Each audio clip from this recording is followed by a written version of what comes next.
Fotoana Jesosy dia manolotra fisaorana izay amin'izao fotoan'izao Andriamanitra, misaotra ny amin'ny zavatra rehetra, misaotra ny amin'ny fitiavana be dia be, misaotra ny amin'ny famindram-po, misaotra fa na dia misy arany zavatra tsy maintsy hatrehanay Andriamanitra dia ny fitiavanao kosa tena disponible amin'ny fotoana rehetra, misokatra foana ny tananao amin'ny fotoana rehetra, misy foana ny lalana tsara izay efa homaninao Andriamanitra, ahafahanay mahatanteraka ny sitraponao, ahafahanay mahita ny fahalebiazanao.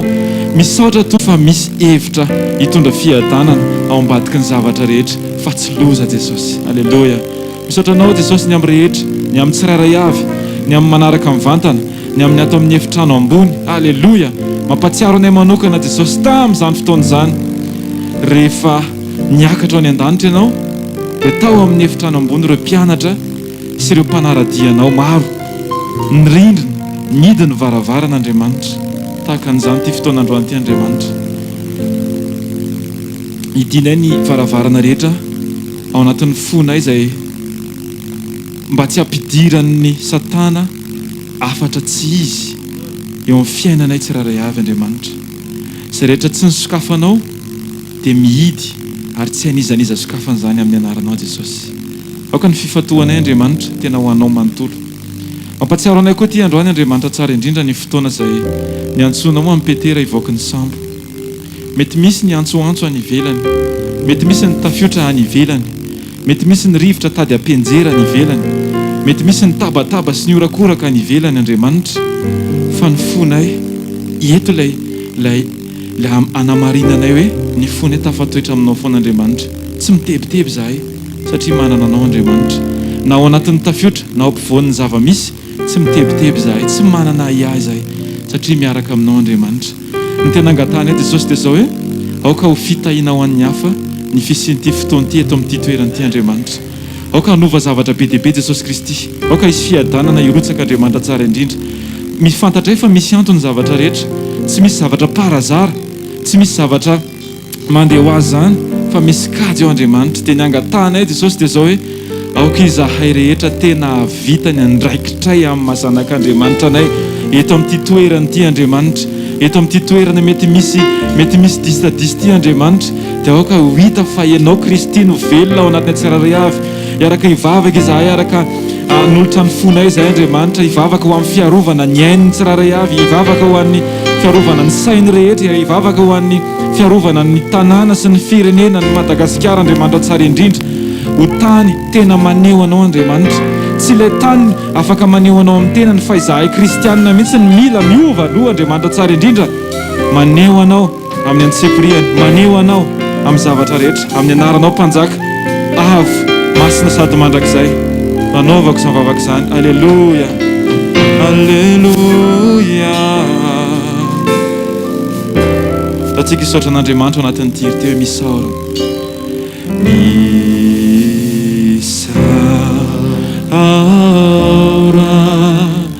ani Jehovah rifanaiko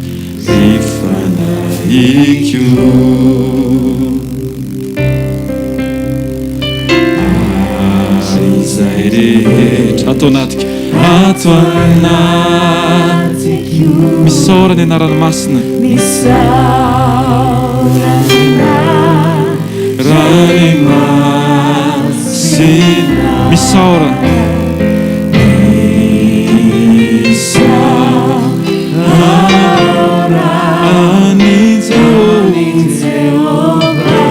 rifanaiko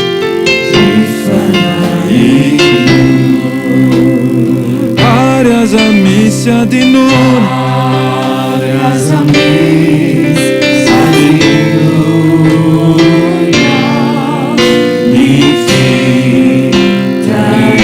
rehetra izay mamela ny elokao rehetra, izay manasitrana miaretina, izay mitondra famonjena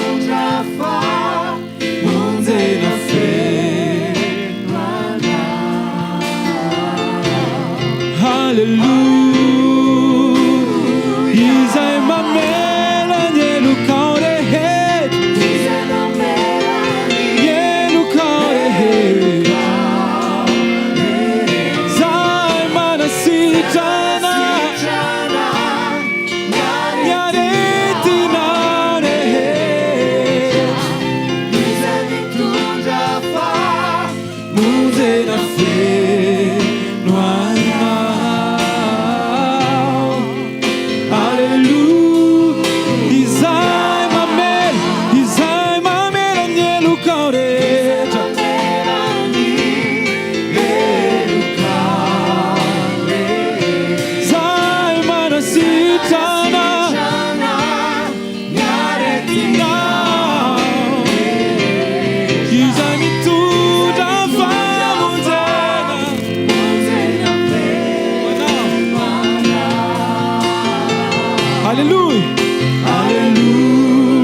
Ianao Jesosy le mpanasitrana anay rehetra, manangana anay, manitsy anay, manamboatra anay amin'ity fotoana ity Andriamanitra. Atolotsay momba anay tsirairay avy Andriamanitra. Ho anao Jesosy, amboary izahay Jesosy. Alleluia.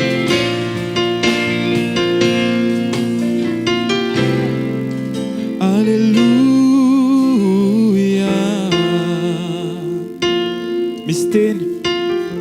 Misy teny tokony anakoako foana anatsika tsiraray avy, dia ny teny mpiderana amin'ny fotoana rehetra izay mitranga. Tsy commentaire ny amin'ny zava-misy ny zava-dehibe, fa matoa misy zavatra anankiray mitranga dia tokony hampitodika antsika mankany amin'ny Jesosy. Rehefa mahita zavatra tsika dia ny ahafantarana fa efa lalina be atao anatiko ny fiarahako amin'ny Jesosy, dia ny mamaika anahy dia misaotra an'i Jesosy. Mety mahita olona tahiny ianao ny amin'ny zavatra nantenainao hatramin'izay, fa io nahitana hoe inona ny zava-dehibe aminao. Ianao mahazo sa ny olona koa mahita ny fanatrehan'Andriamanitra sy ny fahatsaran'Andriamanitra. Mila manana fo misaotra foantsika amin'ny fotoana rehetra. Tsy voatery araka ny kadintsika daholo ny zavatra rehetra. Dia tiany mba diniantsika kely. Raha hiaraka hivavaka tsika ka hangataka zavatra anankiray, ny any ambanivohitra mangataka orana, ny eto andrenivohitra mangataka tsy orana, dia raha samy hovalian'Andriamanitra izany rehetrarehetra izany, dia mety hafahafa, fa ny fahindren'Andriamanitra ny tena tsara indrindra amin'ny fitondrana. Tsika mila manaiky ny fitondran'Andriamanitra amin'ny fotoana rehetra. Ny ahafantarana fa lalina atao anatiko ny fitiavako an'i Jesosy, dia tahaka ny olona anankiray mandeha milonga ianao dia eo amin'ny devant mipetraka matoky an'ilay olona mitondra na matory ary ianao. Mihoatra noho izany ny confiance tokony anatsika n'Andriamanitra. Tsy ny rahona amin'ny tantao no midika fa tsy maintsy avy ny orana, fa mety tian'Andriamanitra mba ho malomaloka, fa mety efa solasola ohatran'izao koa ny lohanao. Misy programa n'Andriamanitra foana ambadika ny zavatra rehetra. Amen. Matoty andro ity ohatran'izao dia misy programa n'Andriamanitra, fa ny zavatra andao iraisantsika rehetra dia zao hoe ao anatin'izay programa anao izay Jesosy, dia aoka tena avita ilay programa andrasanao amiko koa za. Ho tranom-bavaka tsika tsiraray avy, ho tena fotoana anankiray ty ahafahantsika tena manolotra indray ny fotsika, ahafahana ho tonga fiarovana ho an'ny manodidina rehetra amin'ny présence an'Andriamanitra eto amin'ity fitoerana ity.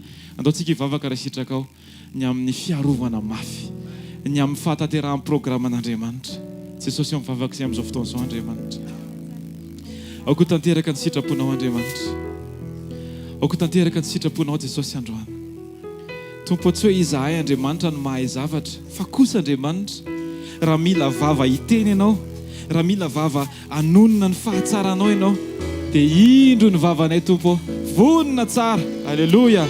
Aneo ny asa, anao ny asa sy ny programa izay efa notendrenao ataonay anatin'izany Andriamanitra. Dia amin'ny anaranao mpanjaka iray manolotra izahay Jesosy, ny momba anay rehetra mivavaka izay Jesosy ny fiarovana mafy ho an'ny eto analakely rehetra eto Andriamanitra tsara indrindra. Voamaly izay nampianarinao an'izany Jesosy Kristy, fa rehefa manana fo tena fiain'ny fitiavana izahay, dia ny anjelinao mihitsy ny tonga dia irahanao Andriamanitra tsara indrindra, manatanteraka ny asany amin'ny anaranao Jesosy Kristy. Manolotra fo izahay tia be anao, manolotra fo izahay amin'ilay mety aminao, le toetra ankasitrahanao, le toetra andrasanao. Alleluia. Asandrato mivavaka ao androany, raha sitraka ao dia tenenao Tompo ty androany vonona ho anao Andriamanitra. Sokafako ny momba rehetra, fa midinanao fany masina ianao androany, midina fany masina androany, midina fany masina, midina fany masinao, fany masinao midinanao, dia kasio ireto olonao ampiasao zay. Alleluia. Aoka ny vavanay Andriamanitra tsy ho vava-panosina, fa ho vava-panonona fiadanana. Aoka ny vavanay Jesosy Kristy ho vava tena miasa arak'ilay tanjonao Jesosy, arak'ilay sitraponao Jesosy. Oh, oh, oh, oh. Hey. Oh. Saint-Esprit descend. sur nous, descends sur nous, consolateur ami, consolateur ami, à nouveau touche nos vies, Saint-Esprit descend, Saint-Esprit descend sur nous, descend sur nous. Que ta puissance vienne, alléluia. Que ta puissance vienne, que ta voix résonne, que ta voix résonne. Viens et change nos cœurs, accomplis ta parole, Saint-Esprit descend sur nous. Saint-Esprit descend, Saint-Esprit descend sur nous. Fanama sinomi dinyana.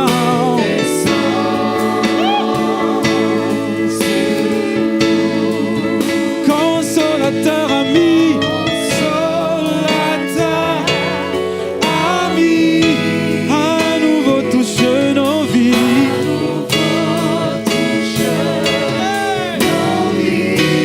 Saint-Esprit descend sur nous. Oh,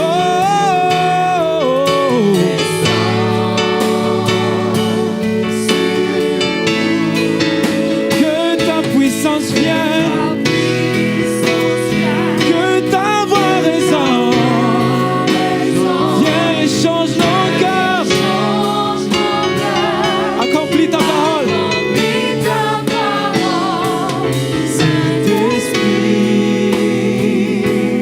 descend sur nous.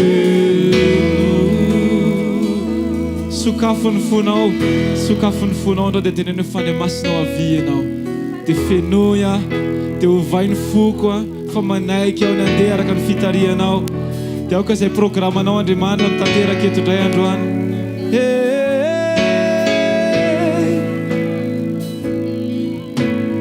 Mampionona ianao anio kasi indray ny fiainanay fanay masinao avy eto aminay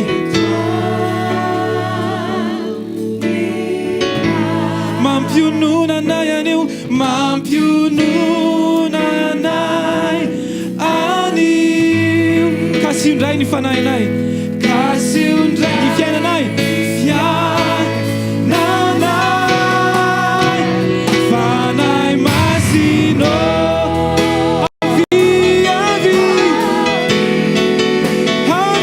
avianao. Halleluja. Fenunherinao, fenunher, sinifeunao, sinifeu, kasun funai, tanterante não, tanterante não, fanama,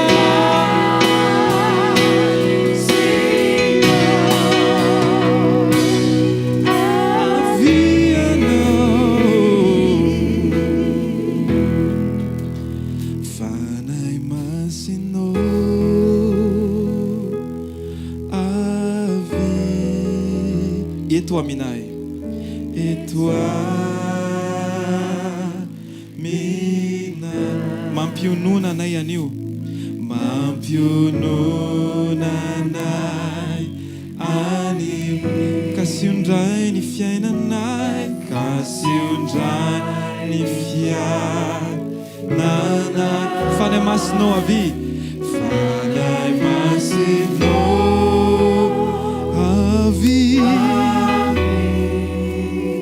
atao aminay. Et toi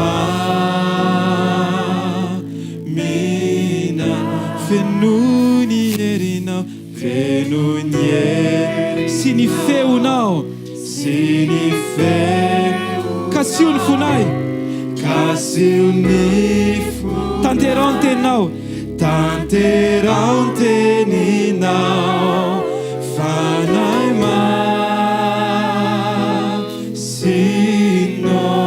avy avy. Alleluia. Fanay masinao milanao zahay, tsy hoe fantatray ny tanjon'Andriamanitra hoe ny direktiva an Jesosy dia hoe niraka lehibe mandehana amin'ny toriny filazantsara ka hoe andeha fotsiny amin'izao zahay, tsy mety zany Andriamanitra, fa mila ny fitarian'ny fanenao masina mandrakariva izahay. Ampianarinao foana zahay Jesosy, fa tsy ny herinay na ny fahalalana na ny expérience anay no ilaina, fa izahay feno fankatoavana rehefa miteny fotsiny ianao, tsy manontany hoe fanahoana, fa inona ny zavatra mitranga. Zao ny hevitra mety Jesosy, tsy ny hevitray Andriamanitra ny tsara, fa ny fitondranao no tokony ahatamananay mandrakariva Andriamanitra. Tany mafy zahay Jesosy, hitoetra eo aminao mandrakariva, tsy hiovaova Andriamanitra. Ninona zavatra mitranga Jesosy dia aoka tsy hiova ny ao am-pony tsirairay avy, tafatoetra tsara ny fiadanana ao anatinay Andriamanitra. Ka ninona zavatra misy Andriamanitra, ninona zavatra tsy misy Jesosy, dia tsy reny ny mampiova ny fonay Andriamanitra, fa efa babonao zahay Jesosy, efa babonao ny fonay manontolo. Ilay taninady taloha dia efa misy saina anankiray mitsanganao, dia ny saina ny fandresenao Andriamanitra ao anatin'ny fonay tsirairay avy.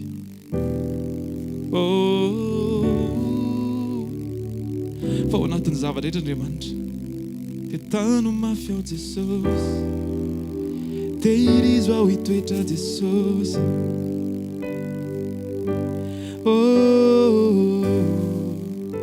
Ataontsika vavaka izany hoe tano ao Jesosy, tehirizo ao, anao a Jesosy, dia fihino aho mba ahafahako mifikitra aminao foana, fa nahoana fitsokan'ny rivotra, nahoana zavatra mitranga. Tany mafy ao Jesosy, tehirizo hitoetra anao ao, ka fihino ifikitra aminao.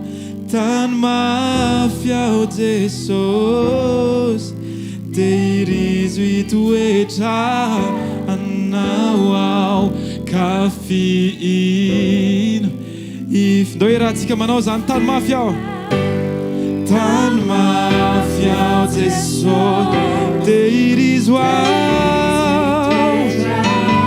anao ao, fihino ao. Tany mafy ao Jesosy, tany mafy ao Jesosy, anao ao. Tany mafy, tany mafy, tany mafy,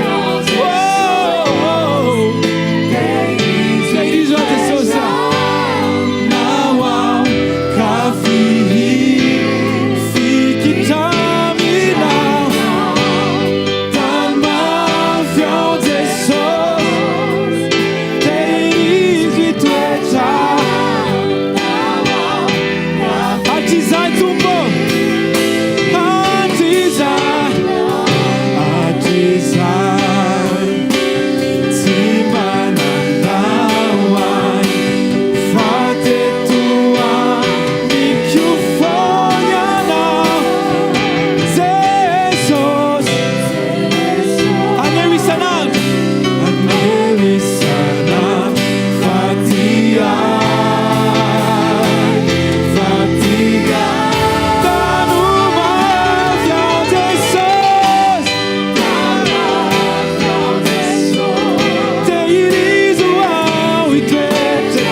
fahavatra aminao hifikitra aminao tano mafy aho hifikitra aminao tano mafy aho Jesosy hifikitra aminao saratsika ny tanatsika amin'izao fotoana teneny tompo tano aho hifikitra aminao zahay Jesosy milanao ny fonay milanao ny momba anay Andriamanitra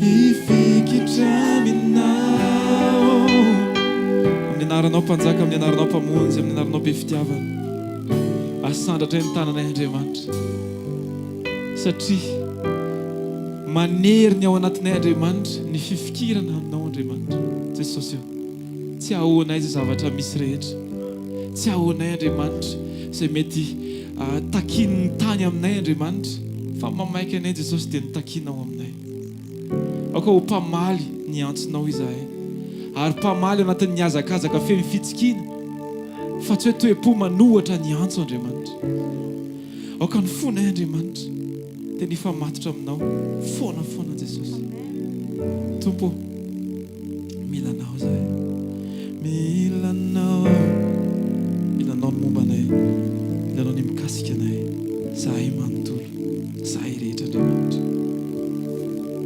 milanao zahay Jesosy ahoana moa na tonga anay ho fahazavana Andriamanitra raha amin'ny herin'ny tenanay no ezahanay amiratra Jesosy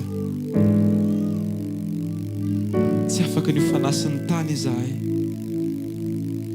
raha tsy tafaray aminao Andriamanitra ho ny filazantsara Mateo 5:7 ny anaran'i Jesosy todika tamin'ny mpianatra izy teniteny todika tamin'ny olo izy teniteny ianareo izy ny fanasin'ny tany fa raha mifanasina ny tonga matsatso inona indray no asira azy tsy misy heriny anaovana na inona na iny intsony izy fa arinany ivelany ka ho itsahan'ny olona ianareo fahazavana zao tontolo zao tsy azo afeniny izay tanàna miorina eo an-tendrombohitra amen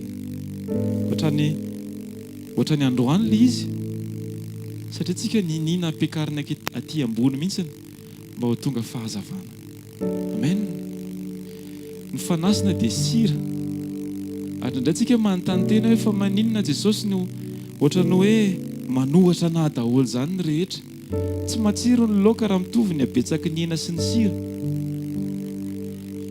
maro zany fa mety sira kely ndray mitsongo kely mety hoe ianao zany le ndray mitsongo eo anatin'le fokotany misy anao fa tsy maninona zany fa ianao mihitsy le sira afaka hitondra tsiro ny tsiron'Andriamanitra ao anatin'ny toerana anankiray androany zany dia fivorian'ny selfin alleluia ianao sira ianao amin'ny anaran'i Jesosy amen naiza toerana misy antsika tsiraray avy dia aoka rehefa miona aminao ny olona dia mahita ny tsiron'i Jesosy mahatsapa ny tsiron'i Jesosy hoe na ao anatin'ny ady sy ny tafiotra sy ny zavatra mitranga mahita fifaliana foana satria maninona tsy miankina amin'ilay zavatra ny tany ny fifaliantsika fa ny fifaliantsika dia le famonjena efa vita ka na inona zavatra hitranga rapitso na mifanohatra amin'ny zavatra eritreretintsika raha zavatra hitranga rapitso tsy maninona fa efa sira ianao manofitsika tsiraray avy alleluia alleluia andao tsika tiaka mafan Jesosy androany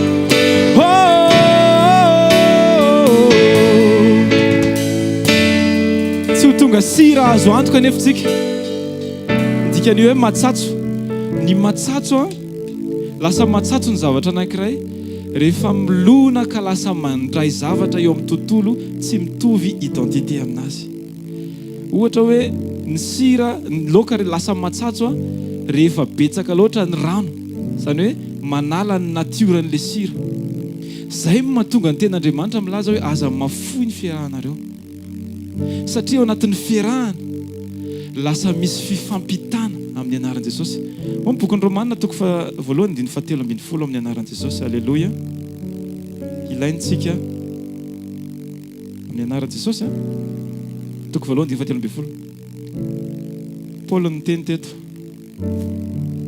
amin'ny anaran'i Jesosy ary tsy tiako tsy fantatrareo matoa izy miteny hoe tsy indroa dia tena ho am-polona izy mavesatra tsindriny mihitsy izany hoe tena tiako fantatra reo mihitsy izao zavatra anankiray izao.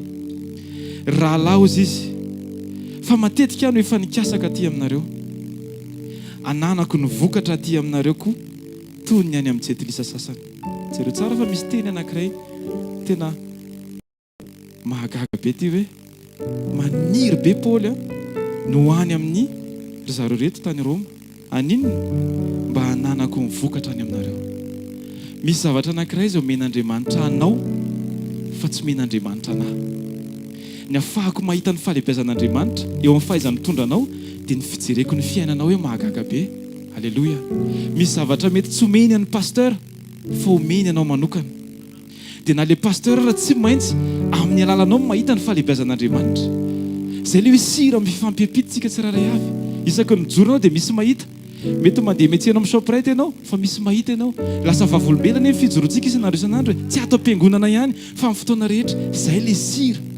Mila sira tena hoe maneho an'Andriamanitra fa nefa milaza ny ten'Andriamanitra eto fa rehefa misaraka amin'Andriamanitra dia amin'ny teny Hébreu moa izany dia zao ohatr'izao ny sira taloha ny any amin'ireo rehefa lany ny heriny dia lasa ohatran'ny kristal fotsiny le izy, endrika sira fotsifotsy fa tsy maneho tsirona sira. Aoka tsy ho izany tsika tsiraray avy, endrika kristianina fa tsy misy ny tsiron'Andriamanitra intsony. Isaky miditra ao an-trano dia tokony mahatsapa ny olona hoe tsara Jesosy. Tsy hoe ianao tsy hoe ianao no hita, tsy hoe ianao no tadidin'ny olona, fa le fahatsaran'i Jesosy. Aza adino fa ny toetra tsara tena manamarika ny olona indrindra. Ny toetra n'Andriamanitra ny tena mahataona. Izay mahatonga ny boky Romana milaza hoe aza adino izy any amin'ny Romana 5 ihany fa ny ntaonanareo mibebaka dia ny fahamoram-panahin'Andriamanitra. Le toetra n'Andriamanitra tsy le fahagagana loatra fa le toetra n'Andriamanitra hoe mbola tianao izy. Dia tsy sirarintsika taloha fa mety efa nataon'ny olona babay hoe sure fa androany natsangan'Andriamanitra tsika tsiraray avy. Dia tsika hirany tiry Tompo isan'andro milanao. Amin'ny fotoana rehetra Jesosy dia milanao foana. Lainga daholo izany hoe ohatran'ny mety ny fiainako na tsy mivavaka raha lainga be izany fa ny tena marina isan'andro Tompo milanao. Halleluja. Isan'andro Tompo milanao, isan'ora Tompo milanao, isa-minitra, isa-tsekondra Tompo milanao. Tafiritsika anao isan'andro Tompo milanao. Isan'andro Tompo milanao, isan'ora Tompo milanao, isa-minitra, isa-tsekondra Tompo milanao. Ny fo ny saiko ny fanahiko, fony saiko ny fanahiko, maniry mafiana, tsisy toerana takaloko, ny eo anila, ny eo ankaikinao ihany Jesosy, ihany Tompo no mahatsara, hitoetra eo tsy anana iay. Isan'andro Tompo milanao, isan'ora Tompo milanao, isa-minitra, isa-tsekondra Tompo milanao, isan'andro Tompo milanao.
Tumpo matoky aho fa mialoka aminahy ny tananao no manodidina ahy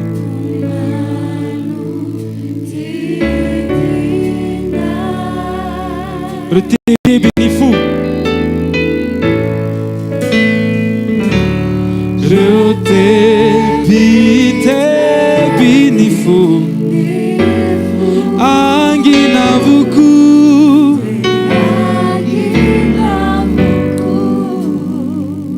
mitsatra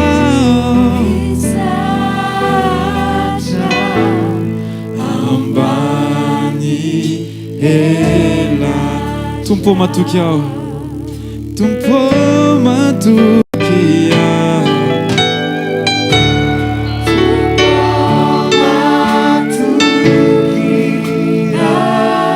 mialoka aminahy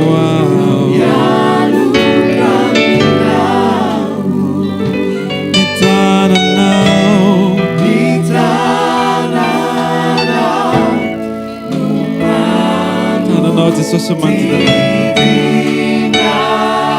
retebiteby ny foko atrizaye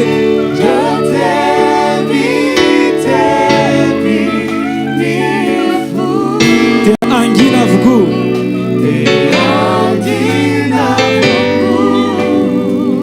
mitsatra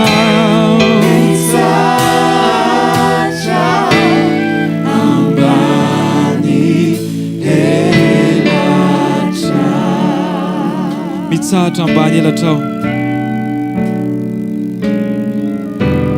mitsatra ambany elatrao mitsatra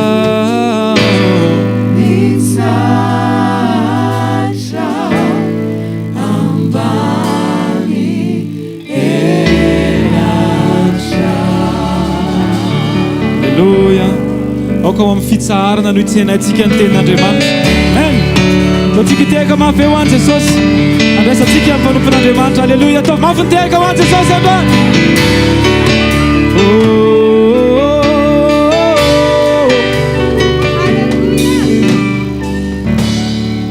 Alleluia. Ndaontsika no voafantanantsika any amin'ny lanitra isotra ny mpanjaka sy tompony tompo. Misy zavatra anankiray tiako tonga ao anatin'ny fonao. Ny fivoriana anankiray dia miavaka amin'ny endriky ny fanasana zay amin'ilay mpanasa aloha vo amin'izay nasaina. Voninahitry ny mpanasa ny fanasana. Satria ravahana amin'ireo olona sarobidy izay nasaina mena toerana mba ho ao anaty fanasana. Mena voninahitra ny nasaina. Rehefa voniny tsy zavatra no maniny ny mpanasa. Rehefa nanangatanantsika ka nyteny hoe raisiko Jesosy dia manasa azy sika ho ao anaty sika. Fandroany eto amin'ity toerana ity manasa tsika izy mba hiombona amintsika indray. Misaory ianao an'Andriamanitra fa nisan'izay olona nasaina androany men'Andriamanitra voninahitra ao anatin'ity fivoriana ity ao fofainy amin'ny lanitra ny tananao fa le mpanasa ambony indrindra sady tompony zao rehetra zao ny mpamonjy be fitiavana no Andriamanitra Jesosy avy any Nazareta no anarany. Izy nanasa antsika eto amin'ity fivoriana ity. Velona eny atrapa-monjeny ianao mbola afaka miombona tanteraka aminy, mbola afaka miray aminy amin'ny alalan'ny nofony sy ny rany. Makasitra azy fa tombonandro sy tombontsoapasoavana zany afahantsika miombona sy miray aminy tanteraka indray. Makasitraka anao ray fa isan'izay nasaina androany. Voninahitra ny eo anao rery mandrakizay. Misaotra ny amin'ny famindram-po, misaotra ny amin'ny fitiavana, misaotra amin'ny zavatra rehetra, misaotra tompo satria fantatro ny alehibe ny fitiavanao matona ny nasa ianao ho isan'ny atao fanasana maraina.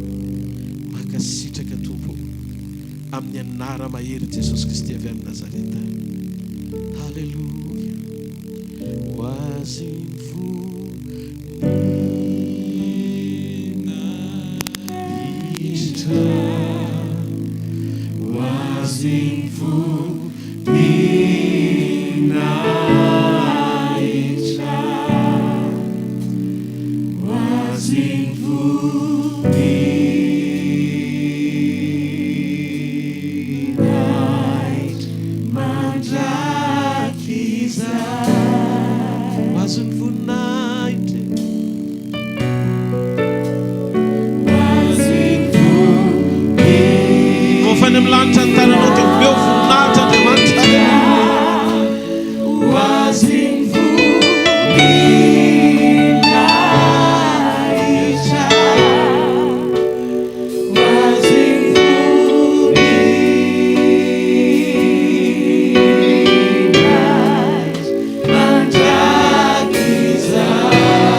Jesosy ny manasa ny fahafenony nomeny.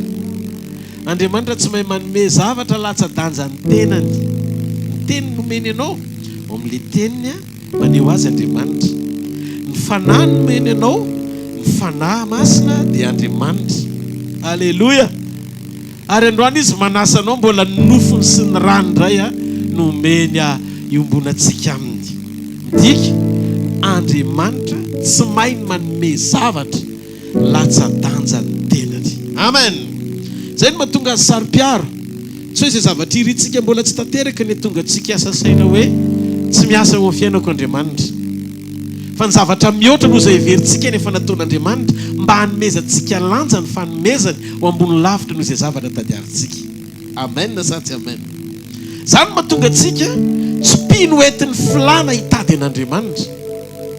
Fa mitondra ny fotsika ekoka eo anatreny satria mihoatra lavitra noho izay ilayntsika ny zavatra efa vitany. Ozy izy ny Romanina 4:9 izay ny 2:30 zay tsy niaro ny zanany lahtokana fa natolony hamonjy antsika tsy omeny mamaim-poana miaraka amin'ny Jesosy koa va ny zavatra rehetra. Ny olona manana ny zavatra rehetra dia tadidio tsy mionona amin'izay zavatra ilainy fa mahatoky ny zavatra efa ananany.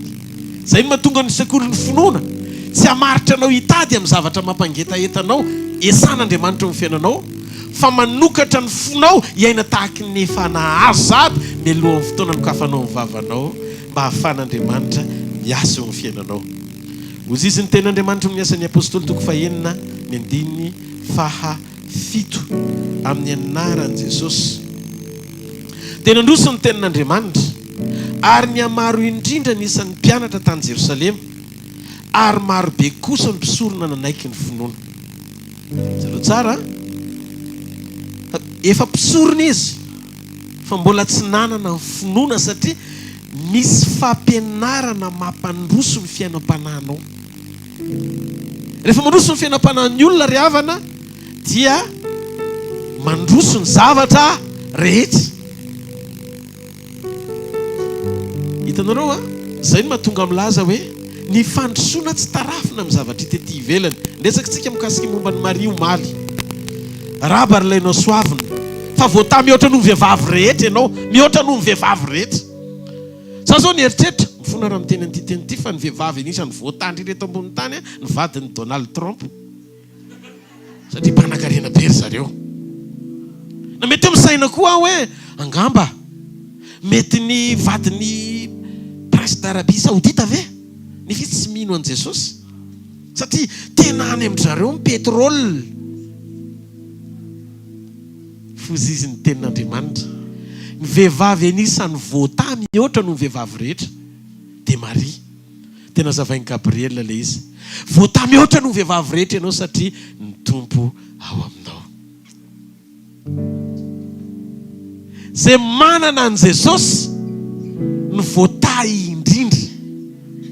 Ka mirabanao fa raha tonga eto indray Gabriel androany maraina dia teny aminao izy hoe araba ary ilainao soavina fa voata mihoatra noho ny lehilahy sy vehivavy rehetra ianao. Halleluja! Zany tsy misy ifandraisany amin'izay zavatra nananao. Zay no mahatonga an'Andriamanitra tsy makany eo ny tenany amin'ny zavatra ataony. Za tsy anti miracle satria ampiasain'Andriamanitra amin'izany. Tsy manohatra amin'ny fagagana sy ny hetsika Andriamanitra fa te hanokatra masom-panahinao fa tsy ao ambadiky ny miracle mihitsy ny tarafana fa kasitan'Andriamanitra ny olona anankiray. Na ao ambadiky ny miracle ny anehoana fa tena voata le olona satria nanao zava-mahagaga hita maso teo amin'ny fiainany Andriamanitra. Averiko samy nivangina i Abrahama sy Maria. I Abrahama Andriamanitra mihitsy ny namangy azy. Kanefa mbola nila any Abrahama Sara vao tonga Isaka naantitra azy. Fa i Maria kosa Gabriel no nirahana anjely fa tsy Andriamanitra. Nefa tsy nila lehilahy akory i Maria fa tonga Jesosy, zany hoe ny qualité de miracle nandrana ny Gabriel morambola lavitra noho n'Andriamanitra tonga namangy ny tranon'ny Abrahama raha ny zavatra hita maso ny jerena. Fa Andriamanitra tsy maky aneo ny tenany amin'ny zavatra ataony satria Andriamanitra izy na tsy na miandanja amin'izay heverinao ahitana azy ny fisehoany satria niainga teo amin'ny vovoka izy raha namorona ny olona tsy maharety akaho an'Andriamanitra. Ndiky fa Andriamanitra rehefa maniraka izy dia mba hanamarinana satria ianao voafety mahatonga azy misetrasetra mihoatra amin'ny fanio-pamantarana satria ianao ny mila marinina fizy efa marina tsy mila marinina amin'ny asany. Halleluja! Zay ny tiako anarana ny masika ao anatin'ny communion androany. Andriamanitra dia maiky ny iombona amintsika. Maiky ny ombona amintsika. Misy teny kely zay nasain'ny tompona verina intelo le teny manafaka tany amin'ny hvkl-mission events mikasika momba n'le hoe Andriamanitra rehefa miantso dia manotrina anao izy zay aneo no maizy azy. Fa rehefa izy midina, rehefa izy ny mamaly anao dia midina izy maka ny toeranao. Tamin'i Jesosy nindrana ny sambokely ny Petera dia ao sambokely ny robo-drano izy. Andriamanitra miroboka maka ny toeranao nefa mahay mandeha ny ambony rano izy. Nisy taona izy niditra tao an-trambokely ny Petera nila ny robo-drano nananika ohatran'ireny olona ireny nitazomy Petera niditra tao an-dakana tamin'ilay fotoana nanomezany azy azan-drano be dia be. Fa rehefa izy zay ny anaty tafiotra amoaka ny Petera ao anaty lakana hiantso azy, tsy mila mirobo-drano intsony izy fa Petera ny miala ao anaty lakana mandeha ny ambony rano satria miantso azy izy, zany hoe mapakatra amin'ny Petera ho eo amin'ny toeram-panehoana ny voninahiny Andriamanitra. Zany mahatonga an'Andriamanitra rehefa teo anatin'ny laforo izy niaraka hatramin'ny sadraka sy mesaka sy Abednego, le nanipy kilan'ny afo, le nanipy an'ny sadraka sy mesaka sy Abednego maty kilan'ny afo. Fa Nebokadnezara napiditra ny tavany teo amin'ny laforo fa tsy naninona, nanipy fotsiny dia vita. Fa le nanipiditra ny tavany ozy izy Baiboly amin'ny Daniela 7 nahita le hoe hoay eo satria nahoana tonga hiantso an'i Nebokadnezara Jesosy. Le telo izy telo azo Nebokadnezara natsony Sadraka, Mesaka, apetiny akao avy aty. Fa izy tsy niteny hoe ianao le fanefany io koa avy aty. Fa le fanefany tsy mila nantsony Nebokadnezara fa tonga hiantso azy. Ilay Nebokadnezara anao soni fa ny Andriamanitra Mesaka, Sadraka, Abednego ny ten'Andriamanitra. Amen. Halleluja. Zany mahatonga antsika amin'ny fotoana eny amin'ny raha lanitra izy mapakatra antsika tsy maintsy hovantsika aka ny endriny. Zany hoe ao anatin'ny antsony valinao dia misy dingany fanotronana anovananao aka ny endrika tahaka azy. Halleluja. Halleluja. Amin'ny fotoana hidirana ao anaty lakana manetry tena olona izy. Fa amin'ny fotoana moana mipetera ao anaty lakana apakatra mipetera midingany voninahiny izy. Ka tsy ny qualité de miracle ny mamaiky an'Andriamanitra fa fo miova ao an'Andriamanitra. Hiditsika androany maraina ao anatin'ny sekolim-panairana amin'ny fomba ahoana ny afahako mandroso ao anaty fiombonana. Ahoana ny ahafahana misitraka ny fanotron'Andriamanitra ijoro ao amin'ilay dingany voninahitra takian'Andriamanitra nanana. Ny Baiboly dia milaza fa mandroso hery sy fahefana ny tenin'Andriamanitra. Fa inona ny zavatra mahatonga le teny le teny teo ihany fa voalaza eto hoe nandroso tamin'ny hery, nandroso tamin'ny fahefana le teny. Midika io fa arakaraky ny nandroson'izy ireo manompo an'Andriamanitra dia misy dingana mihoatra hatrany ahalalàn'izy ireo an'Andriamanitra amin'le endrika izay mbola tsy nahitany hafa azy. Misy trangam-pahataterahana magaga sy an'Andriamanitra eo mason'ny olona na eo mason'ny mpianany. Fa ahoana ny fomba tonga ny olona anankiray tsotra miala eo amin'le dingana maha-olo tsotra azy fa hifankahita amin'Andriamanitra eo amin'ilay tena endrika maha-Andriamanitra azy. Jesosy dia nilaza fa ny fiangonana ny andro farany dia fiangonana natao ahita le asa mihoatra noho izay efa nataon'i Jesosy. Jona 1:12 izay mino aho Jesosy dia ny asa ataoko no ataony koa.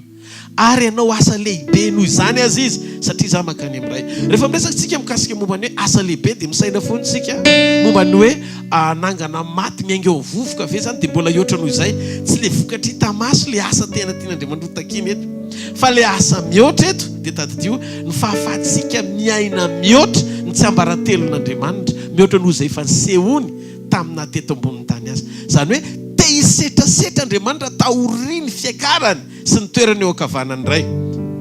Andriamanitra tsy mba olona ka handaingana zanak'olombelona ka hanenina. Rehefa miteny izy dia faina, rehefa milaza izy dia ho tanterahana. Fitsika mila miditra mamantatra lalina ny sitrapony afa-tsika misitraka ny fanehony eo amin'ny fiainantsika. Voalohany dia zao mila resy lahritsika hiala amin'ny toerana misy anao teo aloha fa naiko hoentin'Andriamanitra amin'ny toerana vaovao zay tiany iarahana aminao. Misy dikany matotsika voalaza amin'ny Baiboly hoe raha misy olona ao amin'ny Kristy dia olom-baovao izy. Efa lasa ny zavatra taloha. Be dia be ny kristianina mbola mety ratsy lavitra noho ny teo aloha nefa efa milaza fa nandray an'i Jesosy sy olom-baovao. Zany hoe tsy tena lasa le zavatra taloha mahatonga le fiainam-baovao tsy mahazo aina. Kofina le fiainam-baovao satria terenao hiainana amin'le fomba taloha le izy.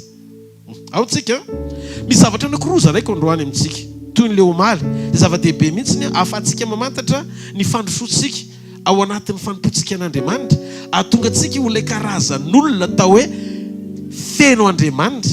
Ny fiangonan'ny andro farany mantsy tsy miezaka tsika ameny toerana olona fa mijorontsika mba hahafahan'ny olona tsirairay avy ho feno Andriamanitra. Zany mahatonga ny tenin'Andriamanitra tsy teny zaray na hafinaritra ny sofin'ny olona fa mety mampangidihidy ny sofin'ny olona fa mapety ny fiainam-panahin'ny olona ary azo antoka fa tonga ny olona eo amin'Andriamanitra tsara. Satsy zany. Zay mahatonga ny apôstôly Paoly nananatra ny Timoty any am-parany anao izy ny olona angididy sofina izy tsy tendray tenim-pahamarinana satria voakejany filana. Ny vesatry ny filana dia manova ny fomba fisainana sy ny fijery hifidy zay zavatra tianao ianona. Tsy ny zavatra tianao ianona sy mahafinaritra no anova ny fiainam-panahinao lalina ao anaty fa mila mananty fahatsapahany tianao rehefa vita amin'ny fivoriana tena mitondra Andriamanitra mody ianao ary ianao mihitsy hoe niova ny etadamanao tsy maharety eka ao an'Andriamanitra. Zany hoe mahasamy hafa indren'le kristianina indreny.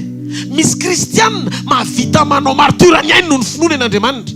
Fa misy kristianina tsy mahazo valim-bavaka kely anankiray fotsiny dia miverindalina mitady fiangonana hafa ianona ten'Andriamanitra mahafinaritra ny sofina. So dia verindreo tsy efa marina aza ny fanambarana nampitondra ny apôtra Paul hoe zava-misy anie zany amin'izao hoe Ny fiorenanao am Jesosy dia tokony tsy azo ny zavatra mitranga ozongozona satria mafifototra. Halleluja. Mihaino avy ianareo sa tsy mihaino? Dingana anankiray voalohany dia ny fionatsika amin'ny karazam-pamangina voaraitsika avy amin'Andriamanitra. Famangina sy fionana dia izy fiantraikangeza be amin'ny dingana isy ianao eo amin'ny fiainana. Na apakatranao io famangina io, na apidina anao. Amin'ny tontolo ara-panahy dia le karazam-pamangina, fionana, tena hoe ny fisokafanao ambadika le fionana, ny mena discernement tsirairay avy, fanahy mantatra, ny fanahy marina sy ny fampianarana marina. Ohatra, raha olona nomenao lanja hoe nona mihoatra no fiainona ao an'Andriamanitra, dia izay no mahatonga ny dingana misy ianao na ara-panazy eo amin'ilay maha olona fa tsy mety misokatra ao an'Andriamanitra. Satria sahala amin'izay enoinao ihany sy miaraka aminao maharitra ny toetranao sy ny mombanao. Misy impact na fiatraikany ngeza be ny fionan'ny olona anankiray amina olona ray miresaka amin'ny maharitra, mifampitakosina aminy ianao, mihaino azy foana ianao. Misy olona niona tamin'ny anjely, rehefa niona tamin'ny anjely Maria ohatra, dia dingana anankiray ara-pionana le izy nisitrahany Maria ny fanontronan'Andriamanitra.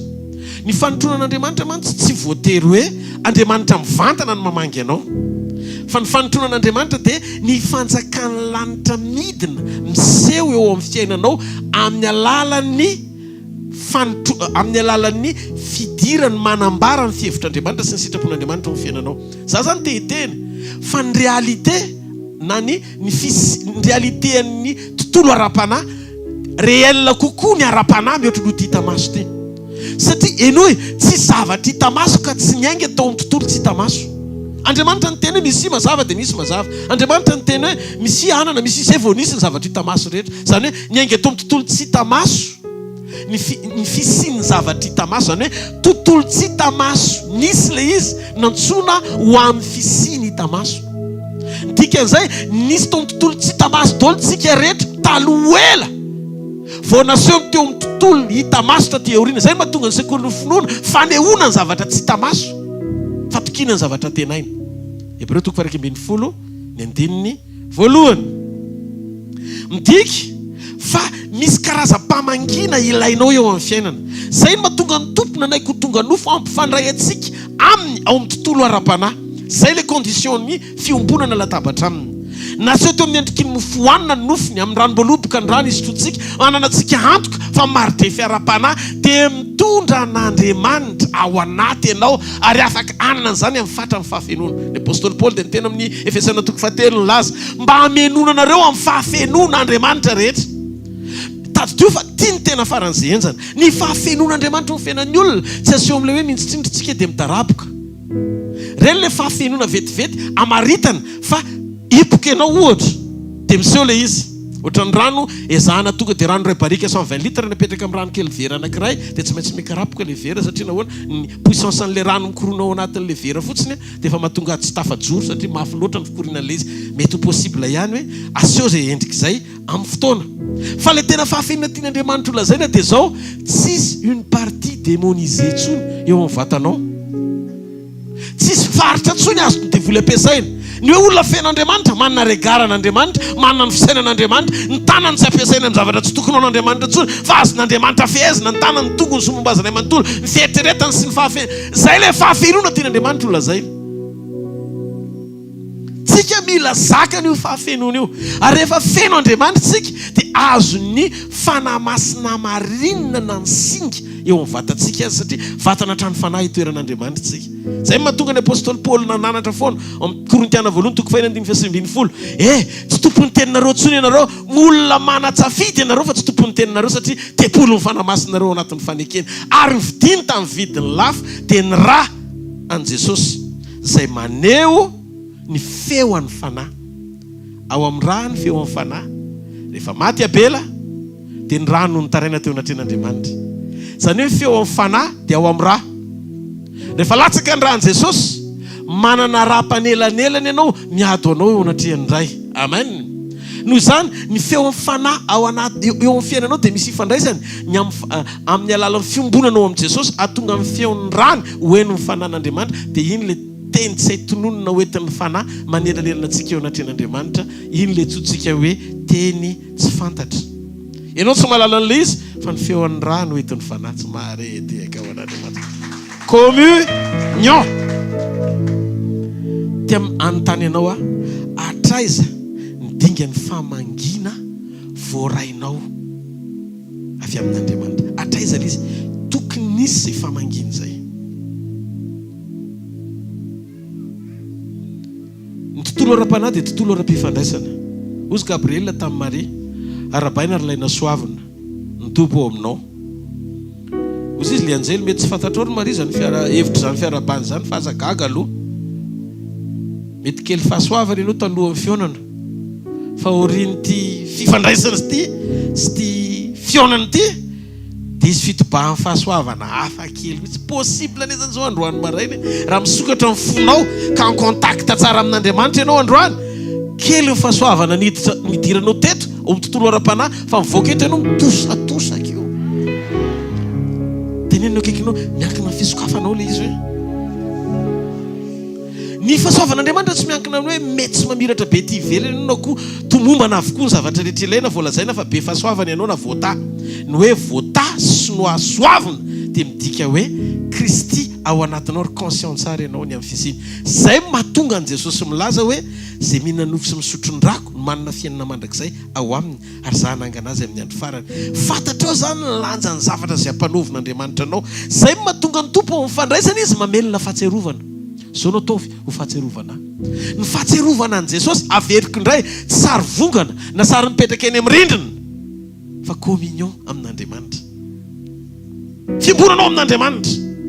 Mosesy rehefa mivavaka dia niteny izy amin'ny Exodosy 7:30, ny 9:7 sy ny 9:7 ka hatramin'ny 9:9. Exodosy 7:30.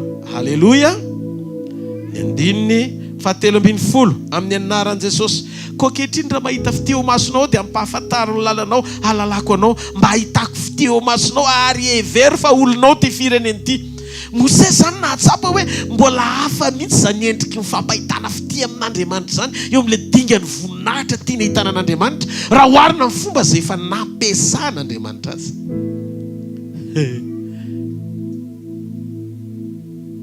Misy karazana fampahitana fity eo amin'ny dingany voninahitra mbola ambony kokoa no fahitanao ny hetsika Andriamanitra ny fomba mahatsiravina ny devoly. Ranomasina mena misokatra ozy izy Moïse eto tompo raha tianao ankehitriny raha mahita fiteo masonao dia ampahafantaro ny lalanao ahalalako anao ampahafantaro misy zavatra mila fantatrao le tsy hoe zavatra hainao fotsiny fa mila voafele izy eo amin'ny tontolo ara-panahy. Zay le mifankahita amin'Andriamanitra ao anaty impossible zay fifakahitana amin'Andriamanitra ao anaty zay anananao an'le finompitsarana miatika ny zavatra mpanaovin'Andriamanitra tsy takatry ny saina eo anoloanao raha tsy tsara fifandraisana sy fiombonana amin'Andriamanitra ianao.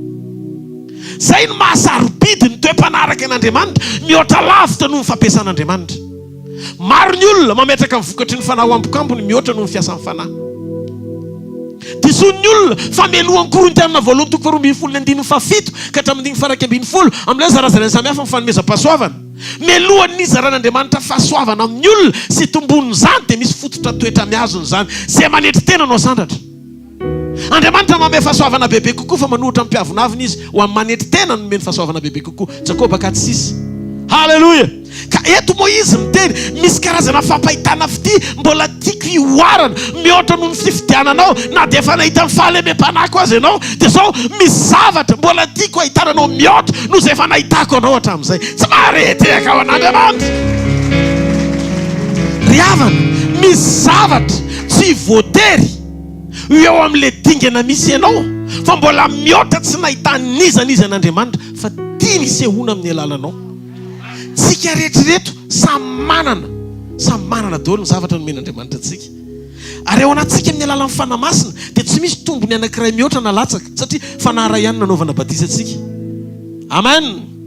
Tsika tsy manana fanahy avy amintsika ka tonga antsika hiavaka mihoatra noho ny hafa fa mifanahy Kristina ao anatintsika rehefa nateraka indray antsika ka nandray azy. Raha misy milaza fa manana ny fanahy ny tompo ivelany fanaizana an' Jesosy dia tsy fanahy avy amin'Andriamanitra zany. Fa ny fanahy avy amin'Andriamanitra dia fanahy tao amin'ny Kristy. Rehefa nandray an' Jesosy sika dia ao anatintsika ny fanahiny. Zay fanahy zay ny fanahy eken'Andriamanitra fa avy aminy. Satria zay le fanahy anelalerana antsika ho amin'ny ray sy ahatonga antsika ho zanak'Andriamanitra mpandova fiainana mandrakizay miaraka aminy. Teo izy Moïse nandimy fa 17 ka hatramin'ny nandimy fa 20. Aroa Jehovah tamin'ny Mosesy, zao zavatra nolazainao zao dia ataoko koa. Fa nahita fitio masoko ianao ary mahalala anao tokoa. Ary Mosesy mba hampahitao ny voninahitra ao. Jereo le demande a. Fa io kosa Jehovah, za mpandalo mifatsarako rehetra eo anatrehanao, ka nona ny anaran'i Jehovah eo anatrehanao, fa iantry zay iantrako ary mindra fo amin'izay mindako fo. Raha tsy misy fahitapity dia tsy misy dingany voninahitra. Fa hoana le fahitapity? Le fahitapity vi zavatra mitrangatranga fotsiny amin'izao sa ahoana paster, sa an' Jesosy, sa na ho asan'Andriamanitra be dia be? Mba hahita fity, tsy ezaka koa le fampahita fity. Fa ny etadamanao, toeponao ara-piombonana amin'Andriamanitra. Ianao ve le karazan'olona mikonsidere an'Andriamanitra foana amin'ny fotoana rehetra? Sa misy fotoana izy adininao rehefa tsy ilainao? Fa rehefa ilainao izy dia vitanao ny pito mandoalika miantso azy. Any mbola zavatra tsimponina ihany koa eo amin'ilay fomba ara-pifandraisana aminy. Tsika ve miankina aminy sa tsika mila azy fotsiny?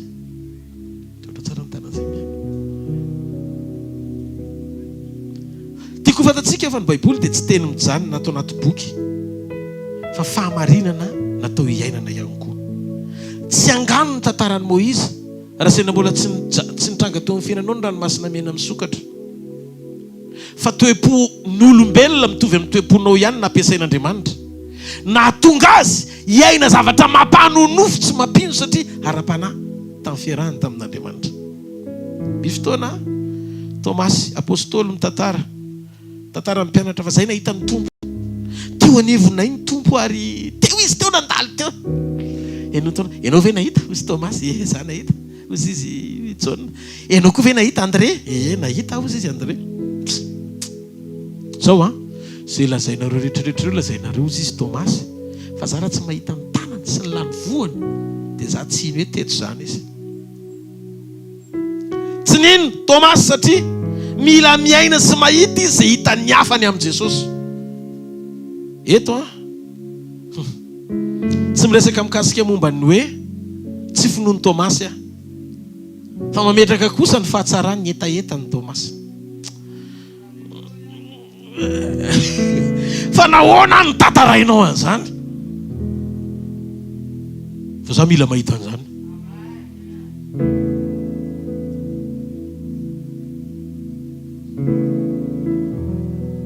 Vohitany amin'izay ny tompo. Iny tompony nidina dia niteny taminy ary mahavariana. Jesosy tsy nanontany amin'ny Petera inona lenina zay ny Tomasy omaly. Fa kay ny tompo zany teo fa tsy hitandry zareo. Ny hainao ny Tomasy fa vao tonga Jesosy dia hoe Tomasy avia ty. Tonga dia natsiny Tomasy, jereo ny tanako, jereo ny lany foako. Toy izy amin'izay Tomasy nangoritsiny. Tomboka satria dia zany hoe teteny izy hoe zay vao azoko le resaky zalahy omaly.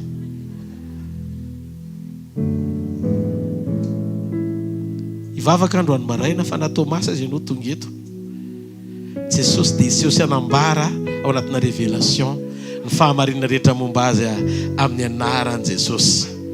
Ianao io dia natao ahita an'Andriamanitra koa tahaka izay nahitako azy. Amen. Tsisy tombo sy aly zany. Amen.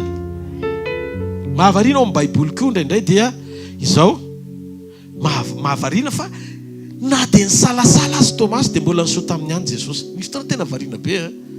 Fa manina ary Tomasy nisalasala nefa Andriamanitra tsy miseho amin'ny olona tsy mino.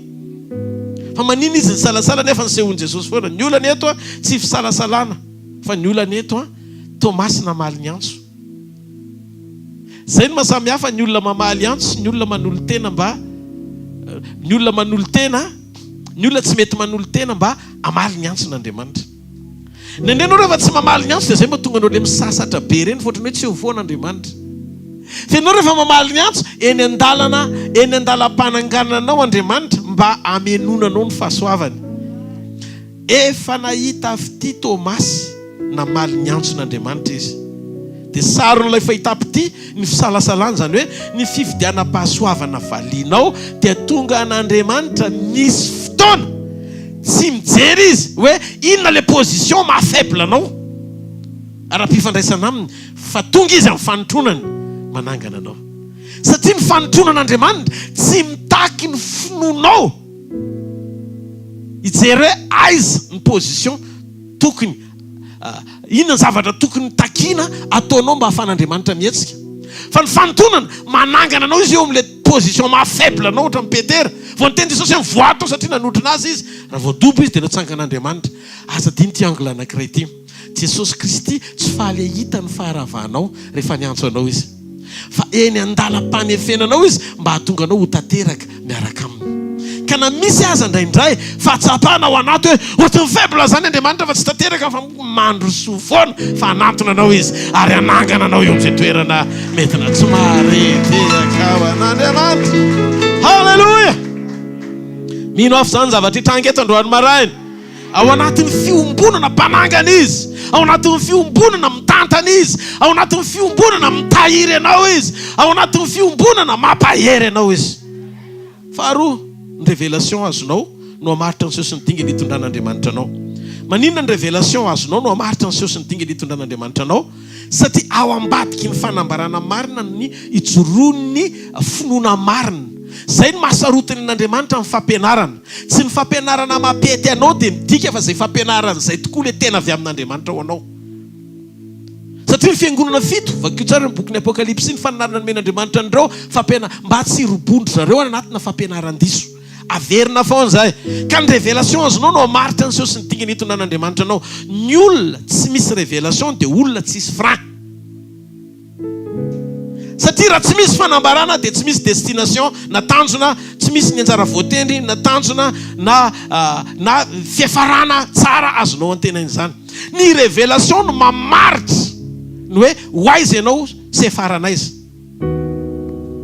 Zany no mahazava-dehibe sarobidy ny karazana fanambarana voarainao, satria hamaritra ny fisehoan'Andriamanitra le izy sy ny fiainam-pahagagana eranao aminy mandra-piaranao eto ambony tany.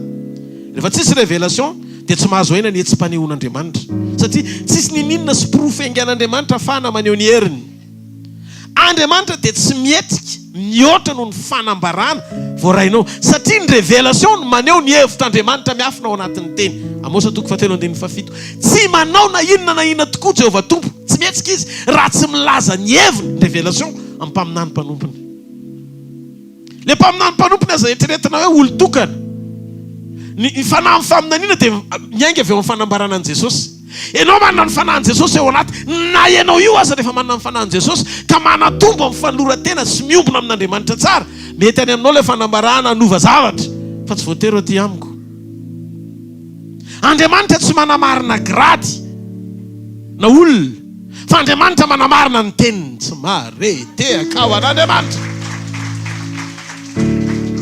Azonareo mipetraka le izy. Ny testamenta taloha tandindo ny testamenta vaovao, manondro an'i Kristy ozy izy ny Baiboly.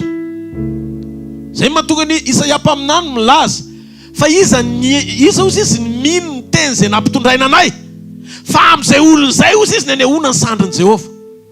Mino an'ilay teny ianao, fa tsy hoe mino an'i Isaia. Raha miteny ny Baiboly hoe mino ny mpaminany dia ho ambininy ianao, manondro an'i Jesosy le izy. Halleluja! Satria Jesosy rehefa tonga nampahantrana izy mampanankarenany maro, izy rery ny voasoratra ny confirme an'izay teny zay, fa tsy olombelona.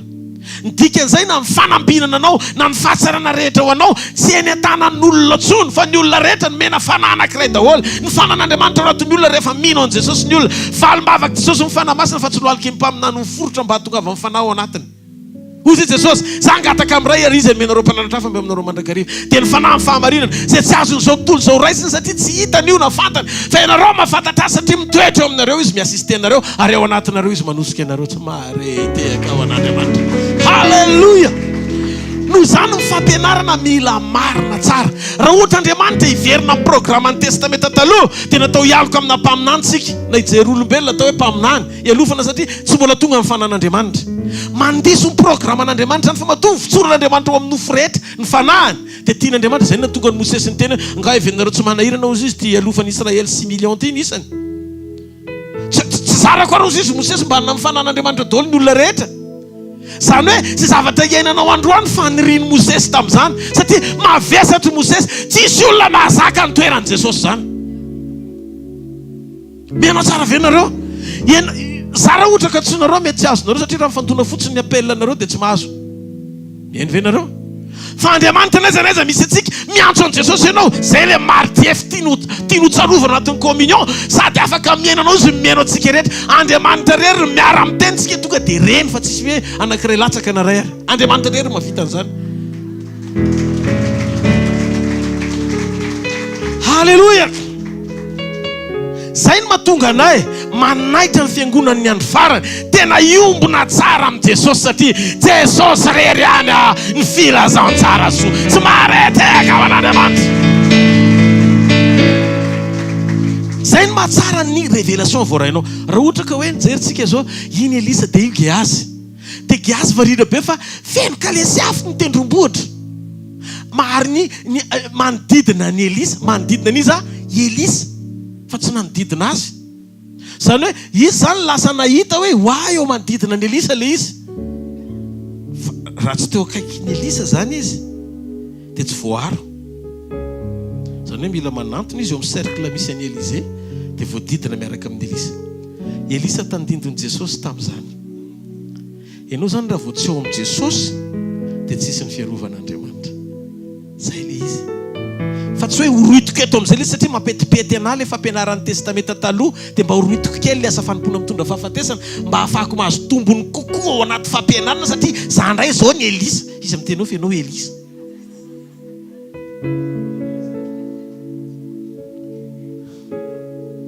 Dia amin'izao fotoana izao mampalahelo satria nahoana any amin'ny Elisa le fifantohany le fianam-panahany le mpanompon'Andriamanitra. Dia zao raha vao misy zavatra manirikirina zavatra ohatrohatry izany kely any tonga dia haingana manozona be. Iny le solona tonga dia nozony le ankizy dia maty. Dia teo Elisa daholo. Dia lasa altara-panamelohana le izy fa tsy milibere an'le olona hita an'Andriamanitra. Be teny Jona sy averiko Jona sy Jakoba. Jesosy atsika tsy nety niditra Samarita ozy izy maintsy an' Jesosy osony andatsa ho afo ohatrany tamin'ny eny Eli. Ty zay fafanahana ny ao anatinareo fa ngatsy fanan'Andriamanitra na tonga andreny afo ny latsaky ireny. Rehefa tezitra elika nandatsaka afo mba te hitan'izany zay ozy izy Jona. Te ametraka ao amin'le maritiefy mpahadisoana nampiaran'ny olona n'le teny tsy tanteraka. Na tonga ny hafa victime vokatry ny fanadroadrona mpanompon'Andriamanitra sy fanenjena mpanompon'Andriamanitra ny hafa. Dia lasa ina ny zavatra nitranga mba te hitan'izay koa amin'ny alalan'i Jesosy ry zareo. Satria mba te hiaina testamenta taloha kely. Toy Jesosy hoe diso nareo zanak'olona tonga hamelona fa tsy tonga hamono. Raha tsy tonga Andriamanitra nanao ny famarinany tenany tamin'ny teniny zay ny mahasarobidin'ny communion tsy misokatra amin'ny vision-nao alalany lehibe amin'ny fitiavan'Andriamanitra anao ahafahanao miaina amin'ny fahasahina, miaina amin'ny fahamasinana, miaina amin'ny fahamarinana, miaina amin'ny fahatahoranan'Andriamanitra mba hotronon'Andriamanitra. Tsy mahareteka ho an'ny tompo. Halleluja. Tiako fantatrareo ty karakteran'Andriamanitra ty.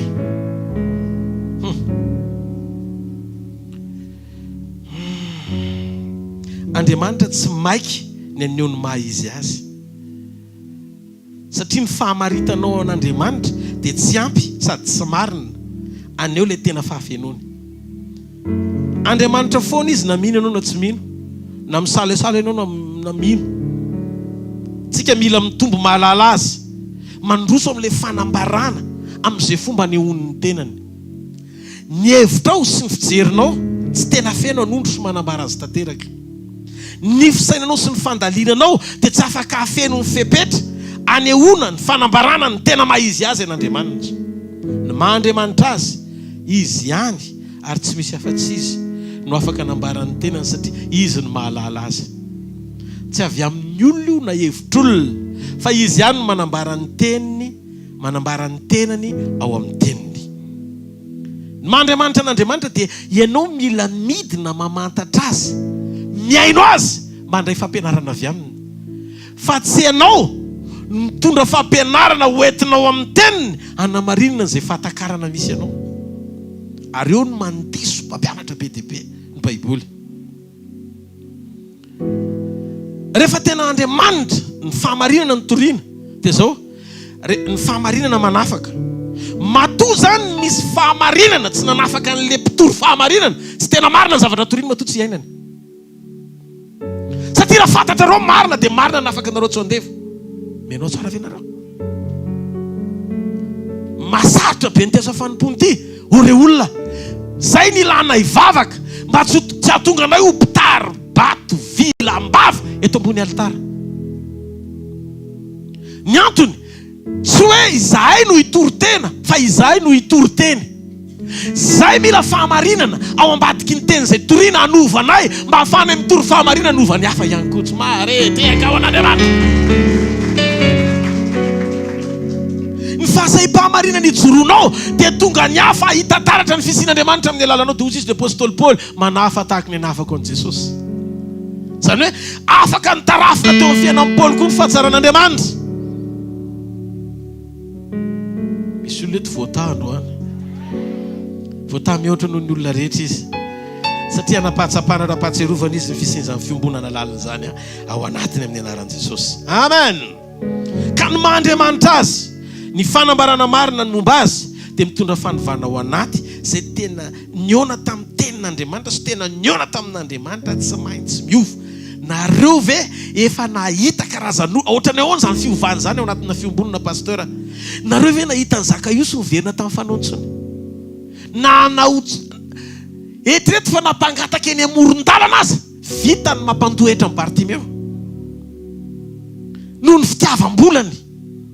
Fa rehefa niona tamin'i Jesosy zay le tena fiorana amin'Andriamanitra. Zay tena hoe ohatran'izany lanja ny tena fiainanao tamin'Andriamanitra. Lasa nikobokobon'ny rariny tao izy, ny laza tsy nanontaniana, lasa délivre ho azy tao Zakaiosy satria tena niona tamin'Andriamanitra izy. Betsaka ny kristianina mameno fiangonana 500,000 membre, fa tsy Zakaiosy mipotra avy ao amin'ny fiangonana io na ray ary. Tsy tena nisy voan'ny fibebahana marina, lambolambona fotsiny amin'ny mody endriky ny fahasoavana sy famindrapon'Andriamanitra, ny endriky ny fahamarinana tsy mbola iainana satria tsy zaka ny saina fa mbola te hitoetra ihany. Zany hoe voageja mamona fa tsy vototra hanompo an'i Kristy. Mianao tsara ve nareo? Ianao le fipetraka izy Andriamanitra tsy azo vazivaziana zany. Ianao rehefa tena miona, zay le hoe lanja ny feon'Andriamanitra tokony hanova zavatra be dia be. Avy eo Zakaiosy ny teny Andriamanitra zay niraisiko tamin'ny tsirariny dia onerako avy efa teny zay niraisiko tamin'ny fanambakana. Zany hoe be dia be le tahiry tsy marina tao tokony ho zaraina. Fa raha tsy nizaraina izy sy nijoro izy, tsy tonga taminy ny famonjena. Tsy efa nitodika Jesosy tapitra le teny zanaky Abrahama amin'izay ianao. Ka firy ny milaza ny teny ho zanak'Andriamanitra nefa tsy votsy loatra Zakaiosy?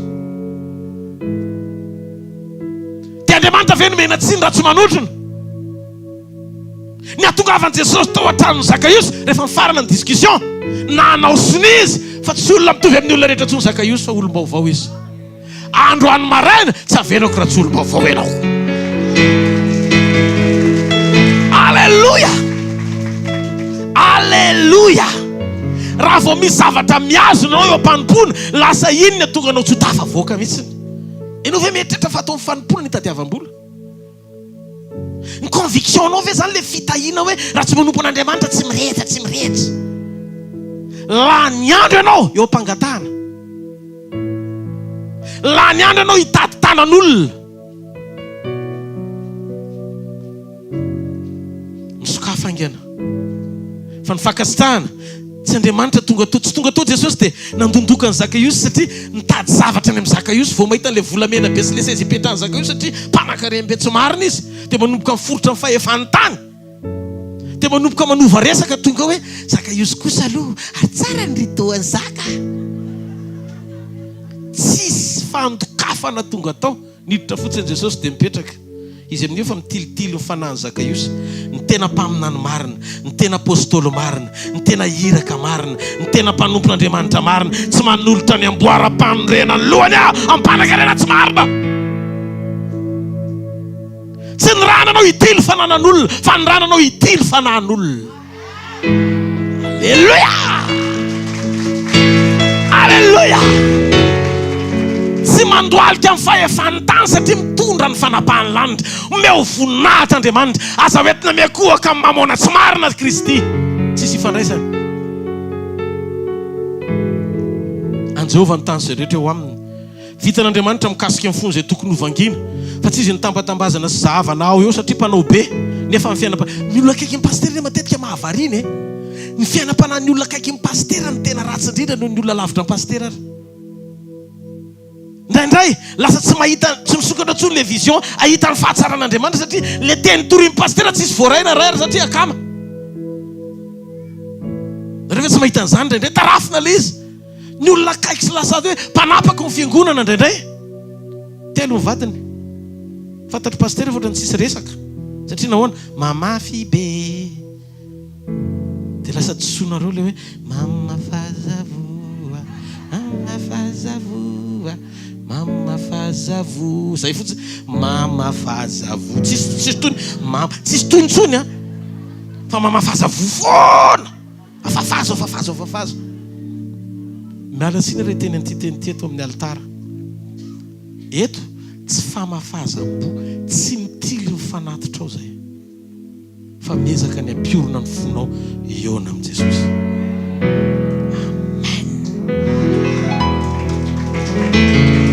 Amen. Alléluia. Alléluia. Ianao rehefa tian'Andriamanitra dia mety ny zavatra rehetra. Rehefa tian'Andriamanitra tonga dia mety ny zavatra rehetra. Tsisy manery ianao miantso ahy. Pastera, ahoana moa ny compte-ny centre? Vonina pastera mafy ny centre. Tsisy resaka hoe anahoana atao le vola. Mahatonga an'io excuse io fietretana ratsy, fisainana ratsy satria mbola voafatotra ao ihany ianao. Fa tiako aloha no milaza aminao tsisy zaka io seto. Ianao tsy afaka mpiavan'olona amin'Andriamanitra zany raha tsy mifonao aloha vita fihavanana aminy. Zay ny tiako tenenina hoe samy mijery tsara hoe wise-tsika. Zao ne tsy fotoana ifampitarafana tsony. Hoe inona ny ataon-dranina na tsy manam-potoana an'izany tsony tsika. Kiondalina farany zao anairana tsika. Raha ekenao le lakolosy fa tsy tafotoana be anao satria mbola teny ny lalanao. Tsy fantatra aloha fa misaonina le izy androany marina. Eno ity famarinany ity. Ny maha-Andriamanitra azy sy ny fanambarana marina momba azy dia tsy maintsy miteraka fanovana eo amin'ny fiainan'ny olona izay nandray azy. Ohatrany koa Maria Magdalena iny menaka manitra ny vakiny teo mitongotry Jesosy iny tsisy asiany nagoty raha raha tsy tia nefa lafo vidy. Zany hoe isaky mahazo vola izy avy mijangajanga dia ohatrany banky kely le menaka. Ilaina foana tsy ny menaka iny. Ary mora avarotra kely satria misy mitady. Ohatrany volamena tamin'izany. Dia vao mahazo vola kely avy mijangajanga Maria vidianany menaka. Hoe mba atao ohatrany hoe compte kely mipetraka zany. Itsinjovana ny vody andro merika. Maria mpanotako. Manahy izy tonga dia mieritreritra tsy maintsy merika ny androko ny farany. Fa raha marary amin'izao asa ratsoko izao andray androany satria mba mandre tenin'Andriamanitra ihany ne Maria fa tsy vendrany. Dia izy Maria raha voa amin'izao dia tsy maintsy tia menaka ity ny sekoriko. Fa vao nanomboka ny eona tamin'i Jesosy izy. Toy Jesosy sambana izy nahita masondehilahy tsy mola taminy. Fa nijery azy amin'ny fomba fijerim-pitiavana tena hidelivre azy. Jereny Jesosy ohatr'izao izy. Piany maso Jesosy fa tsy nikipy mihitsy. Tsy namaly kody fara. Jereny ny masony. Nisy nanameloko anao ve? Dia nitodika amin'izay izy dia menatra. Tsisy. Zako tsy manameloko anao. Mandehana amin'izao sisy zao aza manota intsony. Tonga tany an-tranony amin'izay izy vao tonga saina. Eo amin'ilay fotoana isehoany iny aloha mbola tsy tonga saina. Any an-trano amin'izay tena nahoana zany le vato be teo akaiky koatra ny fasana be dia be reny. Raha reny anankiray amin'ireny fotsiny nahazo ny atoko aoko efa lasa korazany Maria. Lasa izay. Tonga dia nitomany izy. Tonga toy izy Maria.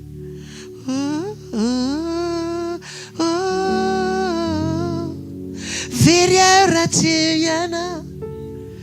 Tonga saina. Very aratsisy ianao. Very aratseo ianao. Jesu, aizizy. Aizizy. Aiza nomi si anao ry Jesu. fa ny foko mitady ana toeranay zay izy le mpiasa ao ambadika eo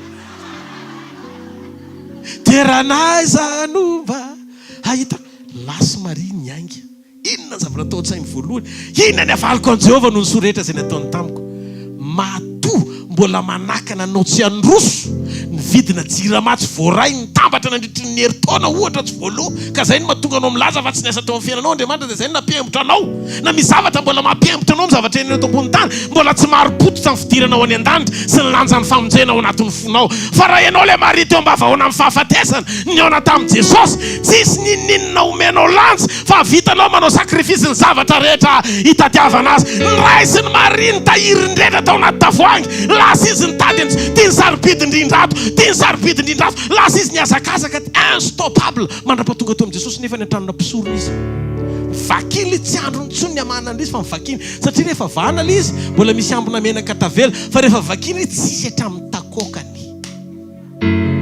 nazerany teo amin'ny tongotry Jesosy daholo anehoana ny maro-pitiavana azy rehefa feno ny fitiavanao an'Andriamanitra tsy mahita tory amin'ny centre ho azy ianao tsy mahita tory amin'ny asano azy ianao tsy mila fanetana amin'ny pasteur ety aloha hoe andao anao opération keky anga Andriamanitra dia tena opération keky vely ataonao ny asa fambo na ty altary ty tonga dia andao no vokatra tsy lolo Andriamanitra ka ataonao hoe vokatra lolo vokatra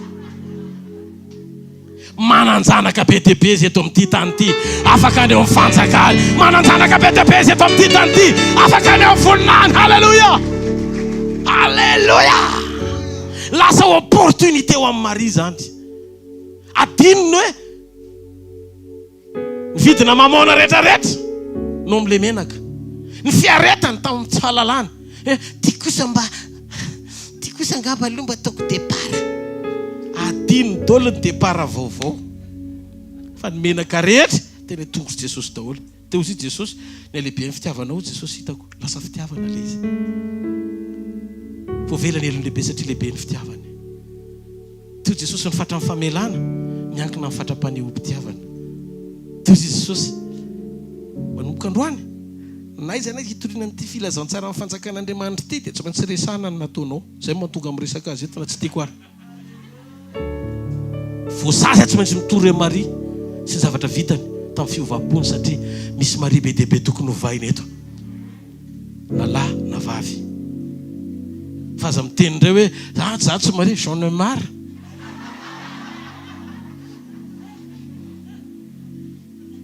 tiafa mavo an'Andriamanitra fa tahina Andriamanitra ianao ataovy halleluja ho an'Andriamanitra tsika ry havana raha kely fahalalana an'Andriamanitra ianao dia kely sy voafetra ihany koa ny fahafahanao misitraka ny fanehoam-pahalehibiazana avy aminy salamizanainy koa ny ara-panahy ny fahalalana parana atao hoe révélation tsika tsy mahalala an'Andriamanitra amin'ny fahatsoloatsainy zany tsy intelligence anao fahataranao an'Andriamanitra tsy misy mahalala an'Andriamanitra amin'ny sainy zany tsy manome anao ny fahafahana halala an'Andriamanitra ny sainao matsilo ny réflexion anao sy ny kajinao tsy anampy anao halala an'Andriamanitra zany ny révélation rery avy amin'ny fanahy masina no ahafahanao mifandray amin'Andriamanitra tsika tsy mifandray amin'Andriamanitra amin'ny saina fa mifandray amin'Andriamanitra amin'ny fo zay mahatonga anao mampiasa ny fonao an'Andriamanitra fa tsy mampiasa ny sainao an'Andriamanitra hoy Jesosy hoe raha hitady amin'ny fonareo manontolonareo dia ho hitanareo a Jeremia 9:7-10 ary eo amin'ny bokiny oabolana 9:7-10 ozy izy tiako a zay tia azy zay fatra-pitady a dia hita noho zany tsy saina ny ikatsanan'Andriamanitra fa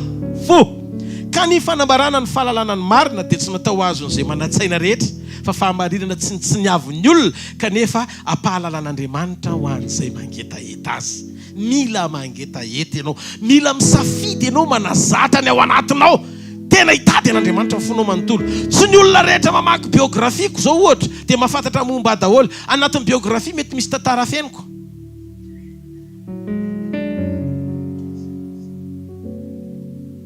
sariko ny biografia mety ny tapany ihany ohatra fa tsy mahita ny loko ny kalsonko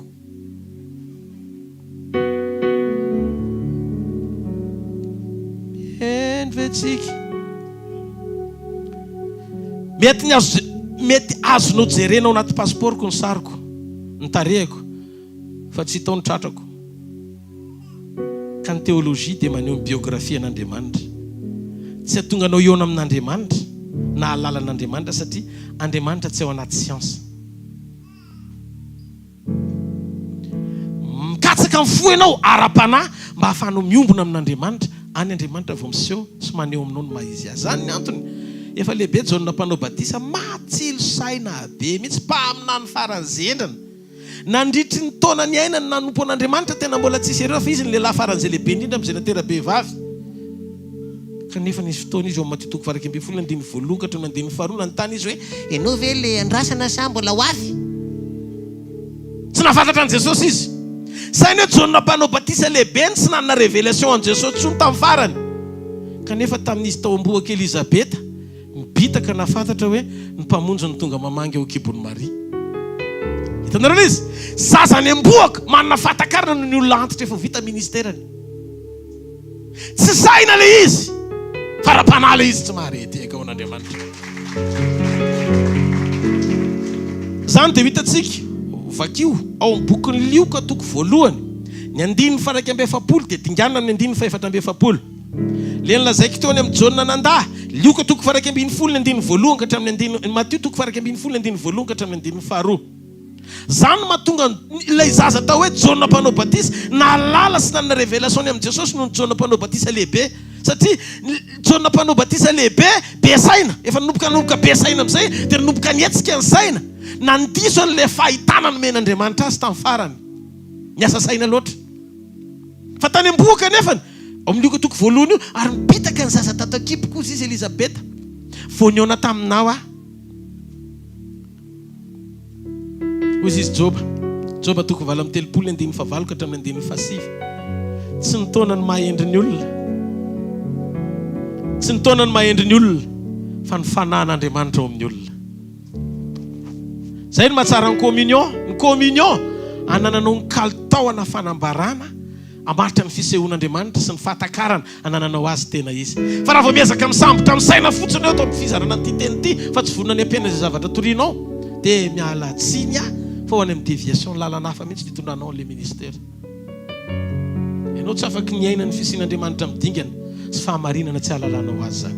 Zay na tonga ny Jaona tamin'ny farany tsy nisitraka satria tamin'ny farany izy lasa nandà sy zavatra tokony ho ankalazainy.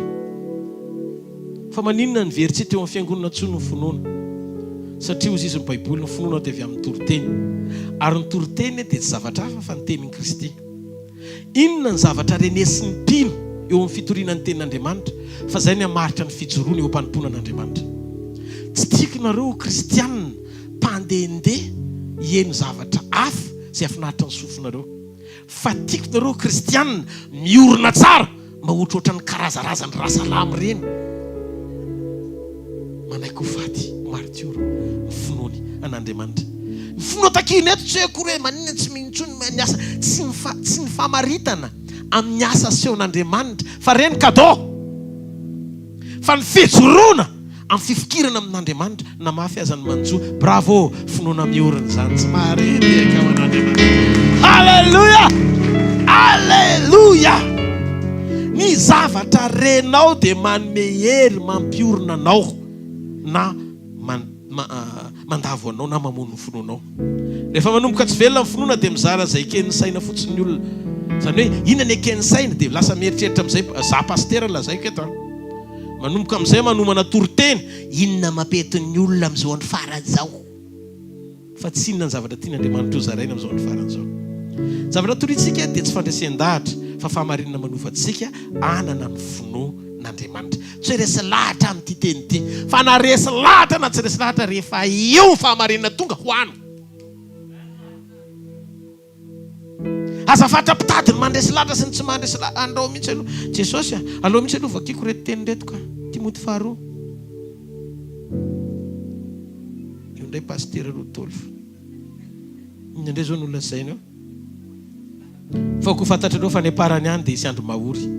Fa ny olona ho tia tena, ho tia vola, ho mpandoka tena, ho mpiavinavina, miteny ratsy tsy manora isireny, tsy misaotra, tsy manaty izay masina, tsy manam-pitiavana, mpanontolo fo, mpanendrikendry, tsy mahompo, loza be, tsy tiany tsara, mpamadika, krina, peboebo, tiany fafinaretana mihoatra noho ny fitiavana an'Andriamanitra, manana ny endriky ny toe-panaraka an'Andriamanitra nefa mandany heriny, reny koa dia alaviro fa veletsaka viro, fa isan'ireny izay misokosoko miditra ny an-tranony sasany ka mahalaso babo ny vehivavy adaladala vesara ny fahotana entin'ny filana maro, mianatra mandrakariva nefa tsy mahatratra ny fahalalana amin'ny marina satria faible.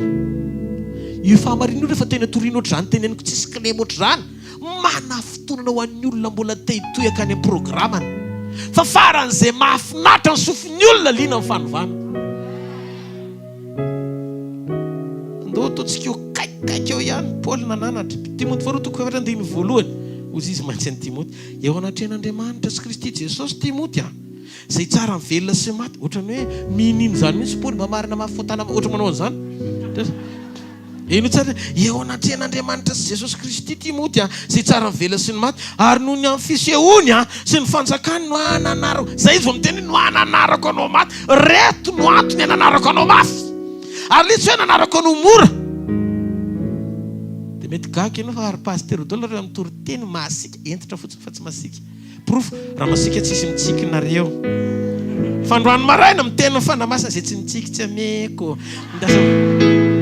Amin'ny andininy faharoa, mitoriny teny. Manino izy izy? Dia manino amin'ny faharoa? Mazotoa na amin'inona na amin'ny fotoana na tsy amin'ny fotoana. Dia manino koa? Mandrese lahatra. Dia inona manaraka? Mamporsi. Ary ny farany mananara mafy amin'ny farom-pozy fampianarana re. Ny fampianarana marina misy fananarana. Mbana kokoa ny fananarana. Mila mitory satria zay zavatra sain'i Jesosy torintsika. Fa rehefa manomboka tsy mifantoka amin'izay zavatra sain'i Jesosy torintsika dia mieritreritra amin'izay, inona moa zany zao fanamarana ra Baiboly mikasika momba ny amana ny olona ndretolondreto fa mavesatra izy. Le vesatra io nefany brisement. Ianao idevien le olona izay tian'Andriamanitra ho tefena sy ahorona ho safosafona amin'ny finombola sy atory ao anaty fahotana. Nefa Jesosy amin'io miteny, inona moa ny soazon'ny olona ho azo zao tontolo zao nefa veriny ainy. Le amina amin'io fa tsy ao tsony, efa mananina. Tsy tokony ampiantsika nandatsaka izay zavatra sain'i Jesosy torina. Aza velan'ny saina maha-olona voafetra no ahatonga antsika hiditra ao amin'ny teny, anamboamboatra ny hevitsika tohanan'ny Baiboly fotsiny mba ahafahantsika hivoaka ao anatin'izay zavatra tian'Andriamanitra nefenantsika. Mila manaiky tsika eo midingana azon'Andriamanitra tefena mba hikarantsika midingany finoana mety amin'Andriamanitra. Mila fantatsika misy zavatra mitranga tian'Andriamanitra ho karakarainy eo midingany fahatakaratsika. Amin'ny fahafatsika ohatra momba ny école ny onction ohatra. Tonga le tafiotra. Ndao nefa mba remarque kely anankiray ao Matthieu toko 7:5 ka hatramin'ny 5:20. Matthieu toko 7:5 ka hatramin'ny 5:20. Nandeha le tafiotra dia avy any Petera. Foatra, vonjeo fa maty zahay. Ary nanantony izy ireo dia namoazika nanao hoe tompoko, vonjeo fa maty zahay. Ary hoy izy taminy, nahoana ny sarotahotra ianareo ry kely finoana. Bety zareo sasany amin'ny tena mety mihitsy ny namoazanareo anao ohatran'ny sorena kely Jesosy teto. Dia nitsangana izy ka niteneny mafy ny rivotra sy ny ranomasina dia tonga tony tsara ny andro. Inona ny tian'Andriamanitra tenenina amin'izany? Misy zavatra tsy tokony foazonareo fa tokony onona fotsiny ny fonareo rehefa mandrenareo hoe eo anamatory azy.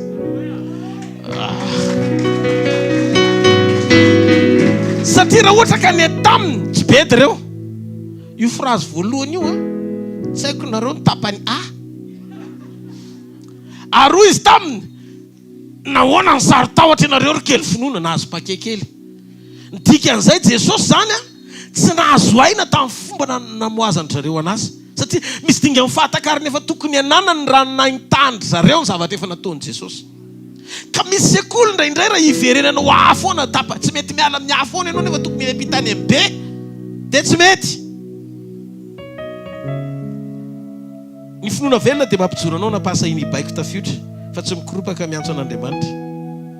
Le fikoropahana mihitsy koa nandray mibedy satria tokony baikona amin'ny fomba tsotra amin'ny anaran'i Jesosy zany. Halleloja. Atonga anao tsy penimpenina fa tonga anao andray penina. Isotra an'Andriamanitra vavolombelona ny tiako lazaina. Sorata zavatra anankiray faharoa kely finoana, ny finoana dia mametraka fa rehefa eo amin'ny sambo kely Jesosy dia zay dia tsy maninona amin'izay ny antony rehetra na matory ary izy efa eo dia ampy ho anao Jesosy. Mila mianatra isika mitoko mifankahita amin'ny présence. Rehefa eo amin'ny présence dia mety ny zavatra rehetra. Fa manina ianao mikropaka nefa manana présence tsy mifankahita nareo sy le présence zany. Ka ny révélation ny varavarana misokatra idiranao midingana anokavana masom-pananao alala ny lanja ny présence eo amin'ny fiainanao. Ny kalitao amin'ny fanambaranao anatinao maizy an Jesosy dia maritra ny fahaizanao miaraka aminy, miaina miaraka amin'Andriamanitra. Tsika indray tavela amin'Andriamanitra mpanafaka amin'ny alalan'ny paracetamol fotsiny.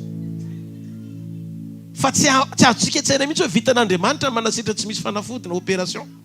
Ny révélation dia fahamarinana miariary ho an'ny rehetra.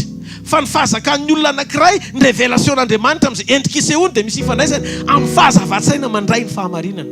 Tsy omen'Andriamanitra azy. Ohaborana 25:2. Halleluja. Zany toriko zany fa be dia be no mbola ao anatin'izany klasy zany.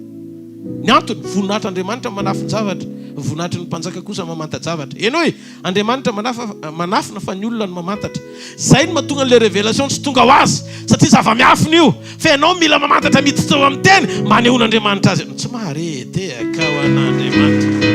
Mila mitady an'Andriamanitra ao amin'ny tenitsika mandra-piseho eo anaty fanambarana mamelona amin'ny finoantsika. Averiko, mila mitady an'Andriamanitra ao amin'ny teniny isika mandra-piseho eo amin'ny fiainantsika eo anaty fanambarana mamelona amin'ny finoantsika. Le vehivavy nitsidanga adinonareo efa nanana révélation avy eny an-tranony any izy. Betsaka no mikasika an'i Jesosy donc tsy le endrika mikasika izy. Mpianatra ny teny hoe be dia be no mikasika anao kisa lazainao fa nisy mikasika anao. Dia hozy Jesosy misy mikasika satria kasika misy révélation le izy. Hitanareo tsy zay rehetra mikasika anao eo Jesosy samy eo ihany. Fa le ramatoa hafa mihitsy ny tao anatiny. Ok anao eto androany maraina hafa mihitsy ny ao anatinao e. Amen. Hozy anakapo raha ny endriny sobotra viavindava akanjony eny ary dia efa mety zay. Malaky 3:20 nefa ny révélation. Hoe hozy izy le masoandro mamiratra hozy izy zay mitondra fanasitrana eny amin'ny tanany amin'ny teny malagasy. Fa amin'ny teny hébreu le izy dia hoe mitondra fanasitrana eny amoron-dambany na ny amoron-akanjony. Voazin'le révélation dia velona ny fanantenana hoe vitany amin'ny aretina mandritra ny 12 taona. Fa ty zany le masoandro antenainy Jiosy hitondra fanasitranana ka misy fanasitranana zany eny amin'ny lambany. Dia hozy izy le ramatoa zay kasika dia vita le izy rehefa tonga ny révélation ao anatin'ny teny. Dia zao ny olona rehetra mibosesika fotsiny eny an-dalana mikasika an'i Jesosy, mitady kasika amin'i Jesosy. Fa izy nisokatra masom-panahy hikasika an'i Jesosy fa tsy miandry kasika avy amin'i Jesosy. Tsy mareteka an'Andriamanitra. Halleluja. Ny ampiavaka anao amin'ny hafa ny révélation ao anatinao. Jesosy raha ihany any teto fa ino ny révélation nananao ny aminy. Zay le teneniko hoe ahoana re anao ahoana re ty fiainan'androany marainy ty. Ny olona eo amin'ny fiangonana dia ny fanambarana anananao tsy misy ifandraisany amin'ny hafa.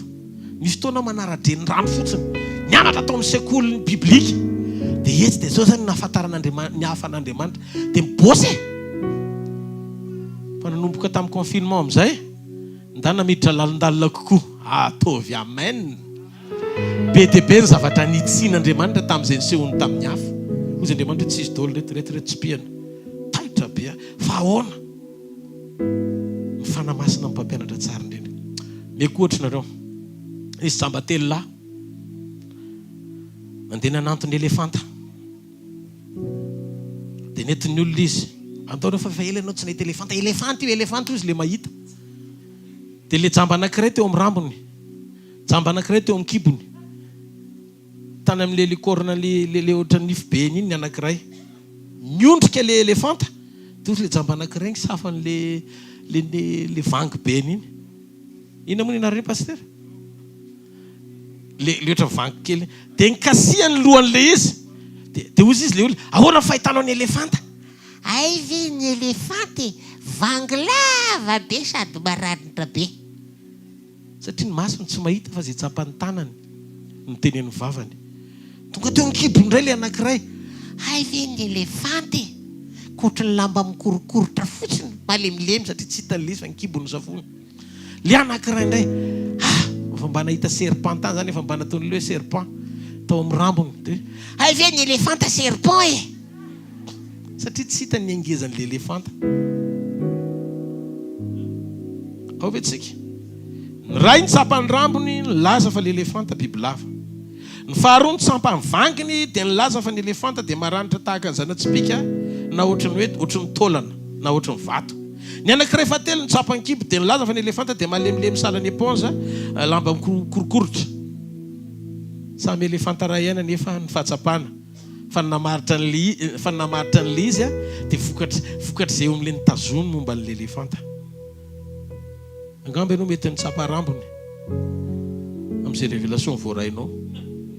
Mety ny tsapa ny kibony fa za ny tsapa ny tandrony. Maranitra tahaka ny sabatra roa lela izy.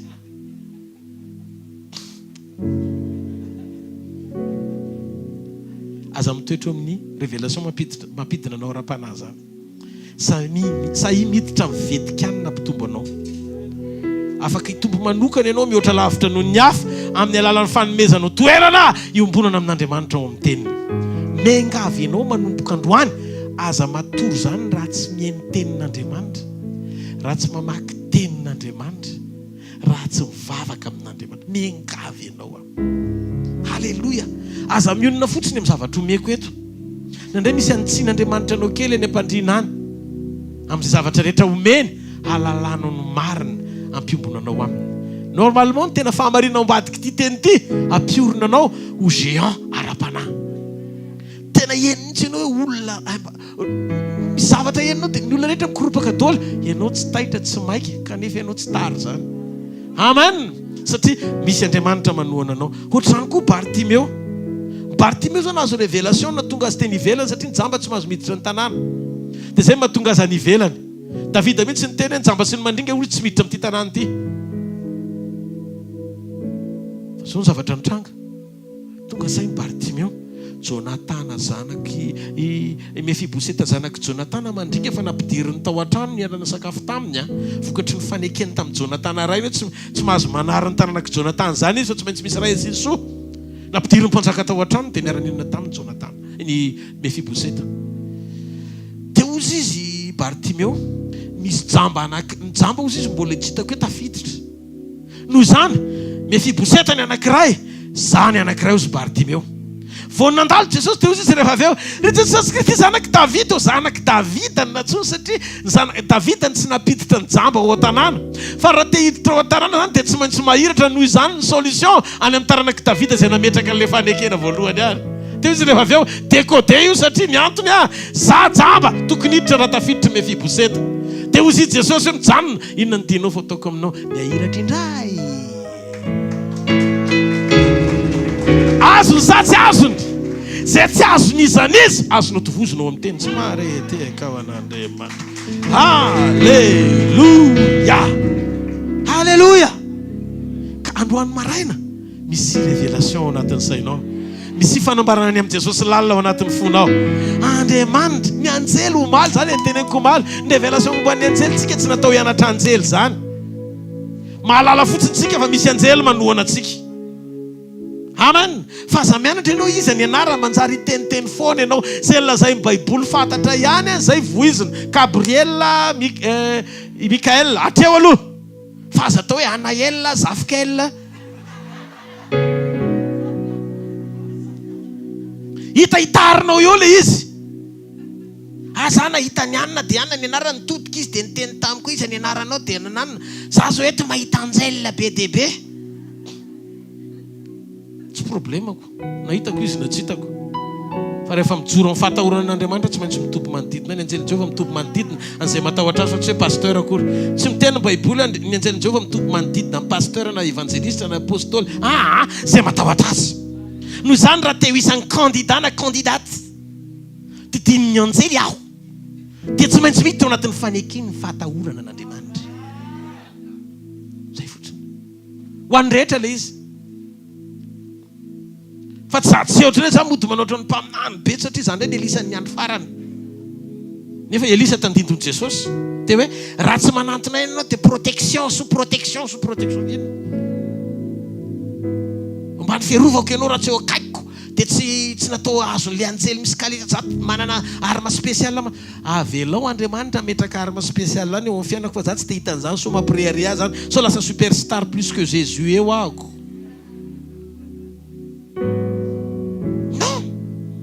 veloza ianao an'izay taony ihany fa zavatra fantatro kosa aloha rehefa mitena ao anatin'ny fotoana feno fanatrehana reny tena ihany ko mitsy misy zavatra manivaka tsy azoko le izy fa ny amin'ilay vokatra le izy hoay ay ve zay fa ndraindray misy fotoana ianao te nivaka dia hita hoe Andriamanitro inona no natonga an'iny dia manomboka hiditra any amin'ny tsy fiditra amin'izay ianao hiteny hoe misy anjely roa amaneniny eto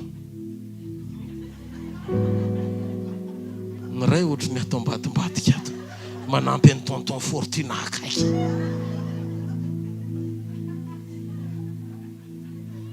ny ray ohatry ny ampivomba okeny manarina izy fa rehefa Andriamanitra ny te se manifester tsy voatery ianao ny ampahitany an'ilay izy fa ny mpitazana etreto sadraka resaka sabedina gony tao anaty laforo tsy nahita ninininy fa Nebokadnezara nitazana hoe oadra iza le ray fanefany Nebokadnezara no ilaina mahita fa tsy voatery ianao Daniel ane tsy nahita an'le anjely fa fatany fotsiny misy anjely eto manakombona vavany liona fatan'le izy zay na tonga tsy taitrana tsy pitondavaky ny liona rehefa mety ny toe-panaraka an'Andriamanitra tonga dia mipetraka ho azy ny vision ara-patokina tsisy elanelana mampifandray anao sisy ninina zany zavatra ny danger ngeza be satria mety le toe-panahy fakahita amin'Andriamanitra dia tehiteny anao mity vaovao mafaly ty anao tsy taitra ianao mandalo ady mafy tonga dia mandeha anao halleluja izay misy anao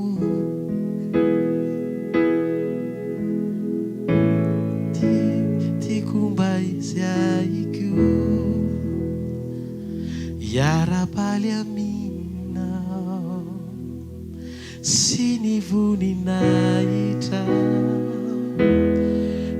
izanisanao mitimbaisiaiku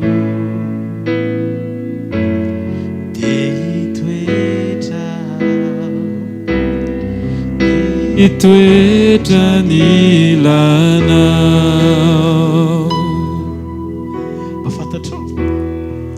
mahazo aina Andriamanitra rehefa matahotra azy ianao mahazo aina Andriamanitra rehefa miconsidere ny fisiny tsy tamaso ianao ho ambony no mihaja omenao olona mamaika an'Andriamanitra tsy ianao anao ny asany satria tsy mitady mpiasa Andriamanitra lalindalina kokoa nanangana anao ho zanaka izy fifandraisana mamaritra ny fihetsem-ponao sy ny ao anatinao ray manontolo iray aminy sy anelanja ny fisiny eo amin'ny fiainanao efa mba nisy fotoana ve tsika ny saina fa matetika tsika isaky ny eo amin'Andriamanitra dia miteny foana hoe inona ny ilako an'Andriamanitra fa efa mba ny saina ve anao nisy fotoana ve fa mba tafiditra tao anatin'ny sainao hoe inona reny ataoko an'Andriamanitra ny amin'ny soretra izay nataony tamiko fa Davida tonga sainany amin'izany rehefa feno fanotronoka mifakahita amin'Andriamanitra lasa tsy lanjan-drefesanao ny fahalavona ny fanoherana fa lasa dingana ahafahanao mahafantatra ny fisondrotanao sy ny herin'ny fahalehibiazana izay fanoherana mitranga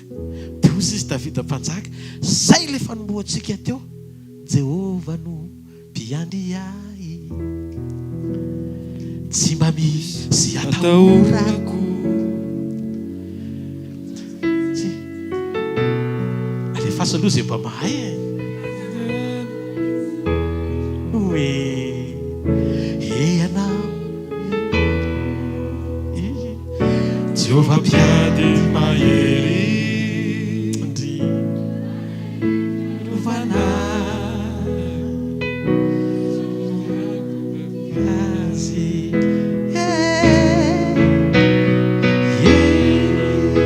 avalo manelia satria Jehova manisy manda manodidina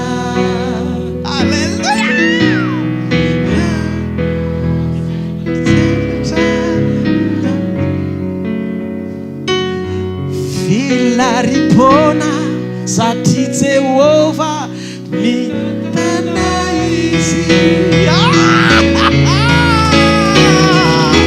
halleluja dia ozy izy Davida Jehova mpiandry ahy tsy manan-java-mahory aho mametra-panontaniana aminao fa valy telo amin'ny telopolo firenena Afrika tsy manan-java-mahory izy tsy manana zava-mahory ve izy tamin'le Saolina miantsika azy dia lasa kitaladala tany amin'ny Filistina. Tsy zava-mahory ve reny? Fa inona mihitsy le sokajiana ho zava-mahory raha tsy izy reny?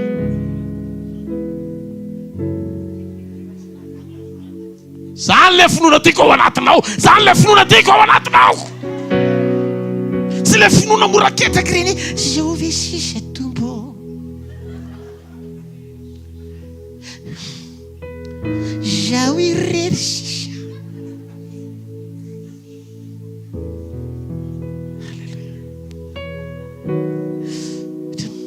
Malahelo azany.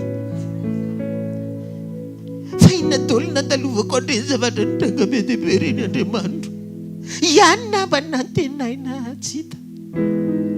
Ny zavatra mitranga teo tsoa raha mba teo izy. Toy izy Andriamanitra malahelo be mihitsy. Mavakiny reny Salamo 7:20. Eny fa na dia mandeha mamaky ny loha sahaliko ny fahafatesana za dia tsy atavatra ny loza satria manandanja eo amin'ny fiainako ny prezensanao. Alleluia, alleluia, alleluia. Mifankahita amin'Andriamanitra. Alleluia. Samy mahatonga ny latabatra mivelatra tsy afenina amin'ny fahavalo. Fa n'Andriamanitra hoe mamelatra latabatra eo anoloko eo amaso ny fahavaloko ianao. Dia eo anao ny soranao diloilo ny lohako fa tsy mpitandrina anositra ny lohanao fa za direct rehefa mivelatra ny latabatra.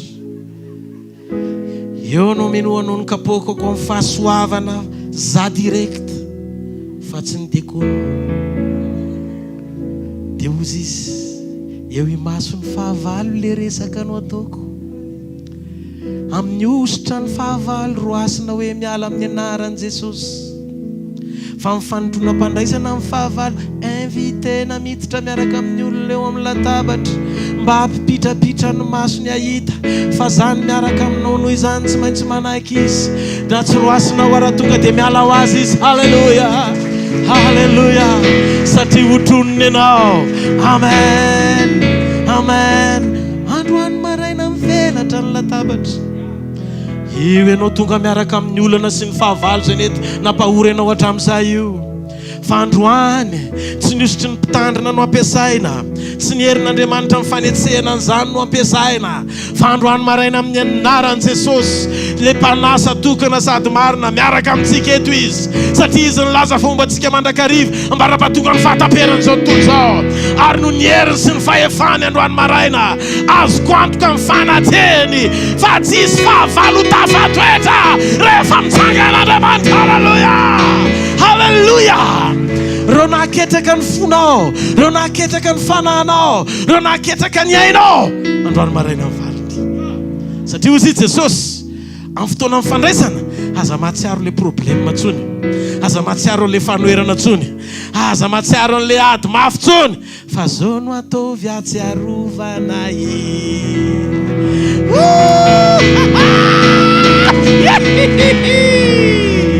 zao no ataovy atsiarovana. Inona re no atsiarovako anao Andriamanitra? Tsarovy fa nisetrasetra amin'ny fahavalo nampahory anao. Fa tamin'ny aretina fa nijoro tamin'ny diakapoka ny aretako mba ho fanasitranana anao. Tsaroko zany. Mety mafy be ny ataky ny fahantrana sy ny fampahoriana mitranga eto ambonin'ny tany. Fa tiana ho tsapako ny maha eo anao na mafy aza ny zavatra mitranga. Dia ozy ianao hoe satria eo aminao momba anao miaraka aminao dia zao hatramin'izay ianao foana no nijery hoe marary azany io le aretina. Hatramin'izay mafy be le olana dia anao mahita hoe zao le olana. Fa androany satria miaraka aminao ohatra ny ranomasina menana hita dia nizara roa le izy. Lasa le olana indray ny manamaso mijery hoe io Andriamanitra fa eo amin'ny fanasana. Noho izany andao hiala afa-tsy toerana ho antsika eto. Androany maraina mitranga ho azy mifahagagana. Mifona amin'ny teny an'ity teny ity androany maraina. Ianao le olona anankiray mianjaika miakanjo fotsy be niditra tao an-dakozina nanantona ny vadina nanendry trondro ohatra talohan'ny rally de miracle tamin'ny 2010. Trondro ny lokany any ariva dia alohan'ny angana fa natao mama maraina le izy. Dia izy manendy trondro maraina dia eo amin'ny eo amin'ny resaka dia izy mialao ianao amin'ny akanjo fotsy tsara tarehinao io. Fa aza maka teo an-dakozina dia za mbola teo an-dakozina ihany teo mihitsy moa zany za mba ambesadresaka aminao ty fahazaroasina dia inona ny zavatra nitranga nanantinantina azy tokaiky izy le miana pitika amin'izay le izy tonga dia natratra ny letra io rehefa niteneniko anao aza miditra ato an-dakozina raha tsy tepitian'ny nenaka teo izy ao hitako le hevitra kay moa zany zay tokoa na tsy niomana za dia nanam-pinoana fa tsy pitika aminy io fa izy anjeliaro atonga menaka satria kanjoko etoko eny am'rale rehefa niditra tato amin'ity toeran'ity zany dia tsy maintsy zay ary ny fanasana koatra zany ao anatina fanasana misy ifandraisany amin'ny mpanasa ny fanasana matetika karazana sakafo be dia be mivonony eo ambony latabatra tsy angana ny tany hoe zay mino hoe mariny zany misy fotoana fa papakarambady farafa kely mba misy mortadelle ao misy an'izao misy zavatra be dia be fa tsy tonga dia vary sy laoka manta be fotsiny miaraka amin'ny henako sorony no menanao mianavy ianareo fa tonga zany dia sakafo isan-karazana mampitsika ianao satria zay ilaina rehetra anaty fanasana voninahitra ny mpanasa ny olombelona mitandro voninahitra amin'ny fanasana zay ataony mba hahafahan'ny olona rehetra afa-po matoa manasa olona zay mahatonga lizy hoe ferana ihany satria voafetra ny fahafahana manao zavatra fa Jesosy efa natombony tamin'ny mofo 5 sazandrano noloky olona 5,000 ny fanasany voalohany avy indray izy tonga tao amin'ny fampakarambady indray izy ny nasainy atao fa izy indray nanafina ny fafambaraka satria avy any amin'indray ny solution ana divay tokony ho lany manome henatra ho an'ny jiosy avy indray izy tonga eto androany maraina so ny zavatra mitranga ao amin'ny olona tabatra eo anaty fahatserovana misy ny rehetra ilainao raha makany amin'ny restaurant gasy ianao eny an-dalana tsy misy afa-tsy sosisy rehefa zay ny teneny hoe sosisy ritra ihany misy ato vao mijano elo dia sosisy lerana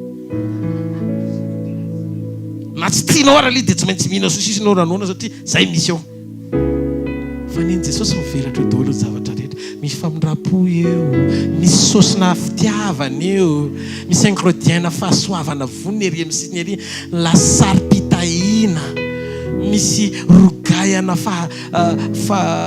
fanafana alleluia famirampana zany hoe ny résistance zany asiony amin'ny vokatry ny fanahy maro samihafa eto amin'ny ilany ary ny entrée zany ireo fiasan'ny fanahy maro samihafa ilayntsika nikasika Andriamanitra amin'ny fiainantsika andavanandro eo amin'ny latabatra daholo zany satria zay le hoe feno de feno ny kapokako dia zao miaratsiny aminareo rehetrarehetra zay any ivelany ihany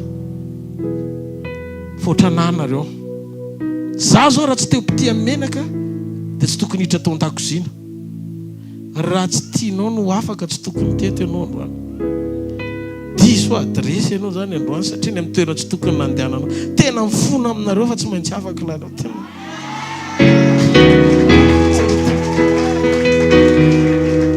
misy olona ndraindray tsy tia angatsika hono izy nefa tsy miakanjo makany Siberia nefa ny moins 50 tonatonana any amin'ny pôle nord ary mbola tsy nahita olona double fasina boty fotsiny ny dino ny fiarany izy niditra amin'ny maivatanana nefa tsy isy kilema anao nenao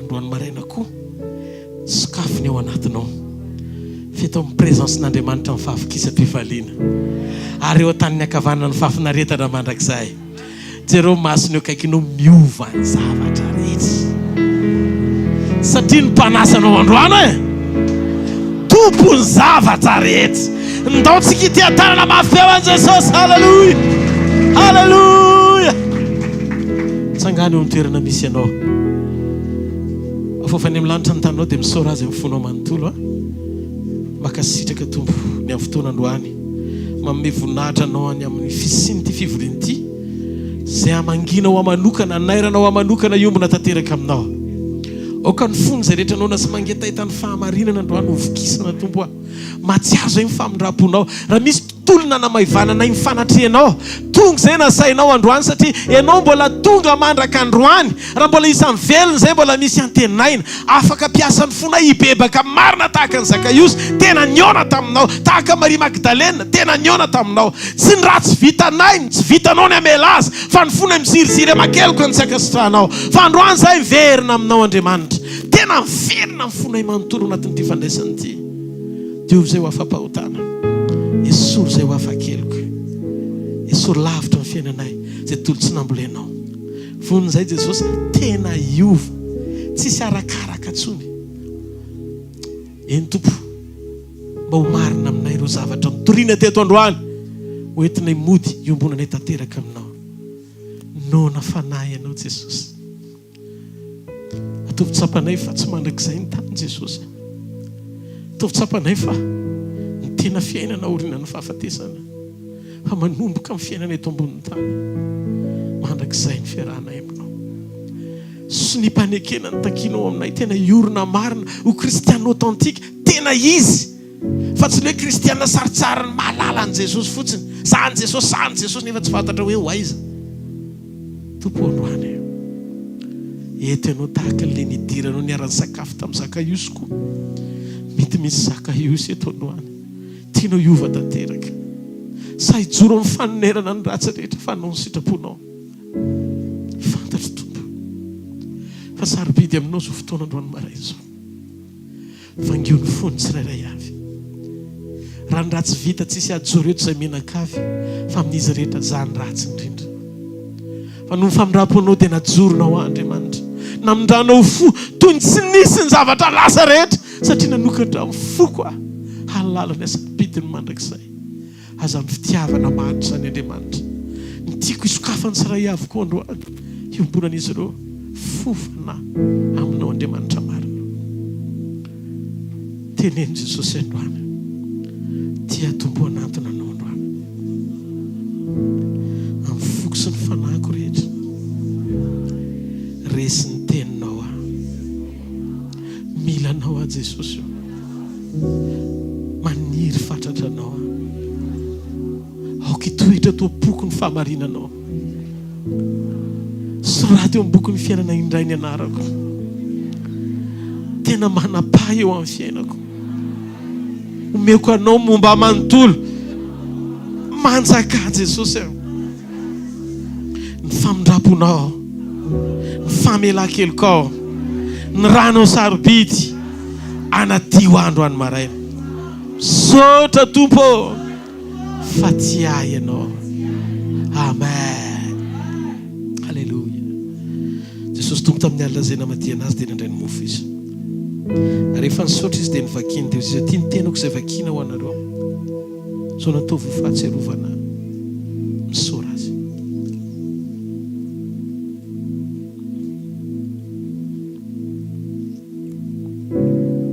Tahaka izany koa ny ranom-boaloboka maneho ny firaisantsika fiainana aminy. Hoy ny Tompo Jesosy hoe ty le fanekena vaovao tamin'izay raha nalatsaka ho anareo, ho famelana ny fahotanareo sy ny helokareo. Ka novinareo mihinana mofo sy misotro kapoaka dia manambara ny nahafatesan'ny Tompo ianareo mandra-piaviny. Ny raha-pamelan-keloka dia maneho ny fiainan'i Jesosy mandio atsika ao anaty, ahafahany fiainany korina ao anatsika, amari-panio mpamantarana raha-pahatsiarovana fa iray aminy sika. Misora azy.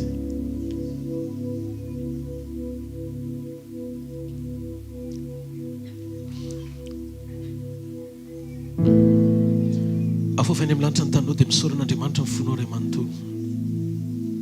Makasitraka tompony amin'ny fahasoavana androany maraina. Ny raisanay latabatra sy ny ombonanay tanteraka aminao. Tena miendriky ny fahafenona ny isitranay an'izany androany satria fantatray fa miombona amin'ilay masina sady mandrakizay zay. Mahita amin'ny fanotronan'Andriamanitra tsy olona ny ianao azy, fa izy mivantana amin'ny alalan'ny rano sy ny nofony ao anatinao. Izay tontolo tsy nambolen'Andriamanitra rehetra amin'ny fiainanao dia hongotany zany. Izay tontolo rehetra manarina ka atonga ny fiainanao tsy azo aina, esoan'Andriamanitra amin'ny fiainanao zany. Mahita ny Tompo amin'ny fahafenony ambabo anao amin'ny fahatsarana androany maraina. Raiso ny fahasoavan'Andriamanitra, atonga anao ho lohany fa tsy ho rambony, atonga anao ho ambony fa tsy ho ambany, atonga amin'ny fiainanao hiavaka amin'ny fanambarana, hiaina amin'ny fahatahorana an'Andriamanitra, ho tronon'Andriamanitra amin'ny fahamasinana, ary hijorony amin'ny fahatokiana, amin'ny fahasari-piaro, hiedivan'Andriamanitra ny adinao. Mandiana fa rehefa manotrona anao Andriamanitra, na ny avandra milatsaka ny tapon-doha ao anaty aty aza mahafantatra ny tapon-doha izay enjerany. Na ny taola tezana na ny rahana ny Ezekely amin'ny taola maina aza nafantatra ny namanika ambanany. Rehefa manotrona Andriamanitra, tsy zavatra tsy mana-tsaina fa na ny tafiotra azy. Tsy afaky ny asakana n'Andriamanitra tsy asa. Ninninina fa na Jona aza rehefa natsipy ala tao anatin'ny sambo dia nisy azan-drano nanatsaina ny telo laza ary lasa moyen de transport any ambany-drano indray sous-marine nitondra azy ho any Niniva zay destination hitondran'Andriamanitra azy. Aza manafony tanan'Andriamanitra ianao fa zay tsy takaty ny sainao vita amin'ny fanondronana. Manana antoka anaty fatokina fa lehibe ny Andriamanitra ao. Ary rehefa izy miasa amin'ny fahasoavana tafavoaka ianao mandehana amin'ny anaran'i Jesosy. Fa fotoana androany ifandraisanao amin'ny fanasitranam-panondronana, ifandraisanao amin'ny fananganam-panondronana, ifandraisanao amin'ny fameloma-panondronana, ifandraisanao amin'ny fanandratam-panondronana. Raiso amin'ny anaran'i Jesosy Kristy avy any Nazareta. Mandomy sora azy amin'ny fonao manontolo fofany amin'ny lanitra ny tananao makasitrany mpanjakanao rozoina zanakavavy. Lehibe sady mendrika izy, mendrika ao amin'ny fiderahana ary Israely. Makasitraka tompony amin'ny fotoana androany. Sotrany amin'ny teninao, makasitraka ny amin'ny fahamarinanao, manao amin'ny fakasitrana mandrakizay. Amen. Mazoto toerana vetivety anao fanatitra vetivetitsika ho an'ny tompo melohan'ny fotoana anaovantsika ny tsodrano. Alleluia.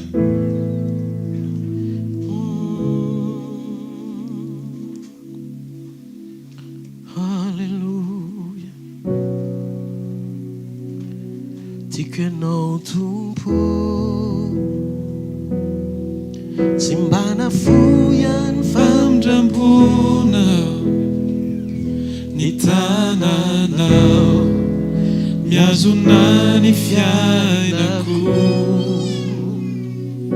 ny maraina vao mifoa mandrapatoriko Jesosy io, miraiko ny atsaranao. Tikanao tompo, tsy mba mafoyany famindram-pona ny tananao, no miazona ny fiainako, ny maraina vao mifoa mandrapatoriko Jesosy io, miraiko ny atsaranao. Natoky anao teo amin'ny fiainako, aseonao ahy fa tsara loatra ianao, isaky ny miainao Jesosy io, miraiko ny atsara. Natoky anao, natoky anao teo amin'ny fiainako, aseonao ahy fa tsara loatra ianao, isaky ny miainao Jesosy io, miraiko ny atsaranao. Tiako ny feonao, tiako ny feonao, mitondra ahy mamaky ny afo, nanaty ainazy akaiky ahy indrindra anao. Fantatrofy anao no raha sisakaizako Jesosy io, miraiko ny atsaranao. Natoky anao teo amin'ny fiainako, naseonao ahy fa tsara loatra ianao, isaky ny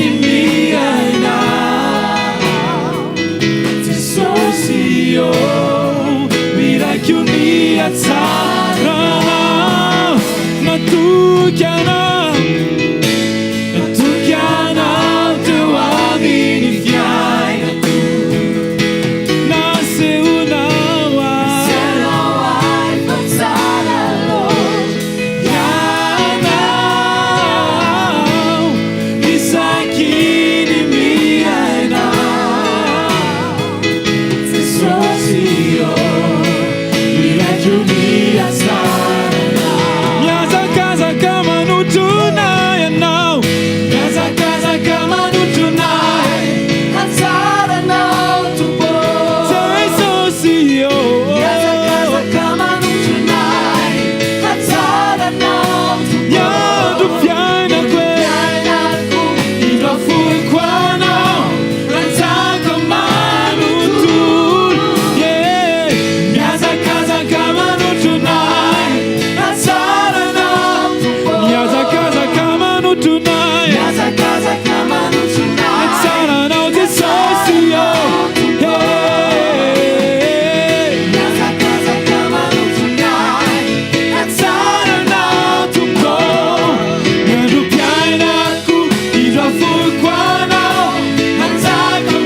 Jesosio, miraculia tsarana, natukianao,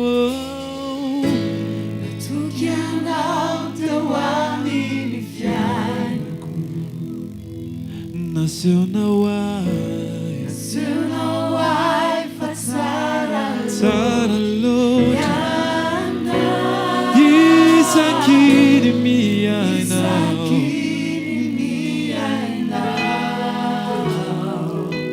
Jesosio, miraculia tsarana.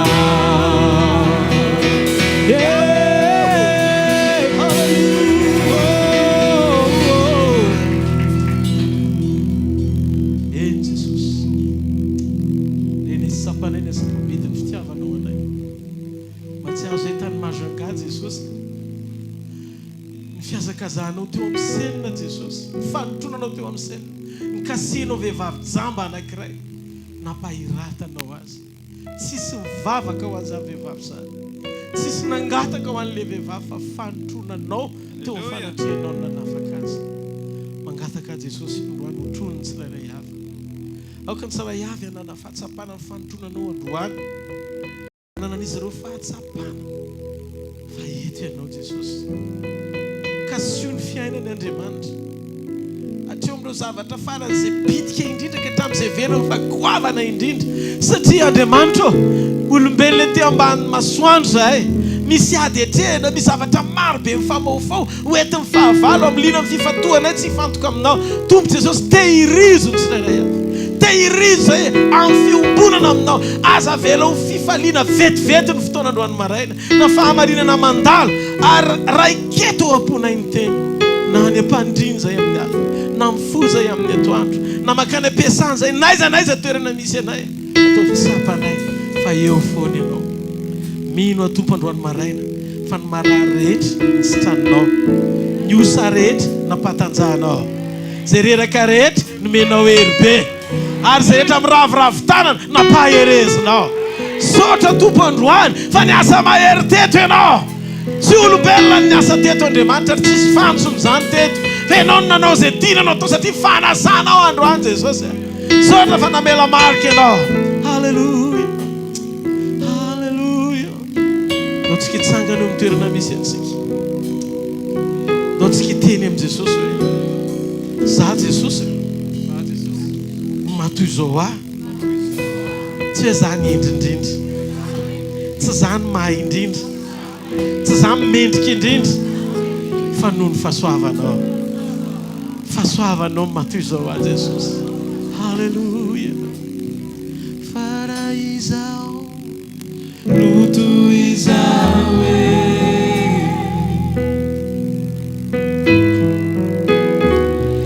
sisi abbiamo chiuso abbiamo in nawe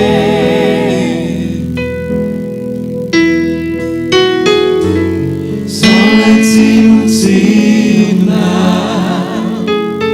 e tau andava chili una e fana zangana usanaka todo fanesedade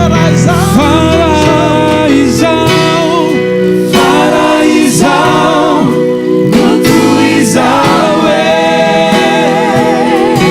Se abbiamo que o faviamo não, se abbiamo que o faviamo não é.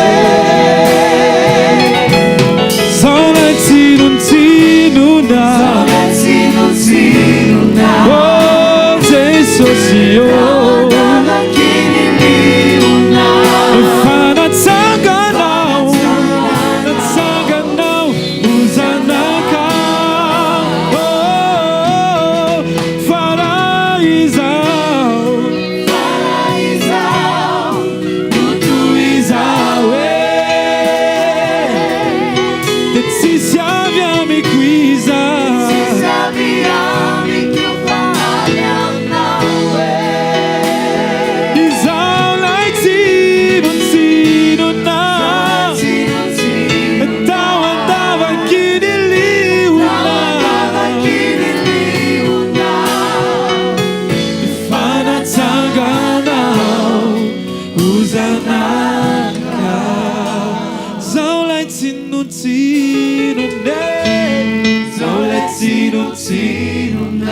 tao andavakao taloha efa natsanganao ozanaka. iza ny surany hoany maraina fa raha Andriamanitra ny tena momba azy dia tsy possible ny oraraka mandrakizay tsony izy. tena tovy ambony tsara aloha hitantsika amin'ny fonoantsika aza hidiny ireny fa mitiava mafy be ho an'Andriamanitra maraina alohan'ny sodrano ataontsika amin'ny fotsika manontolo tirity hoe raha momba ianao tsisy atohatra zany mandrakizay dia metraka ny sodranotsika aoriana zay. Halleloja.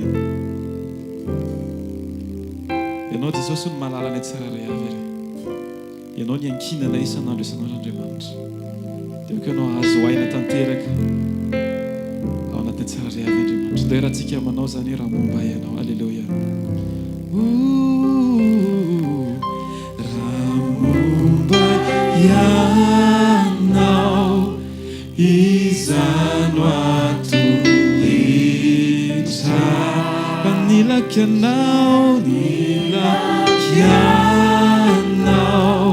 tsy atahotra na tsisy alala Jesosy tetia vavonja maminiao sitranao raha momba ianao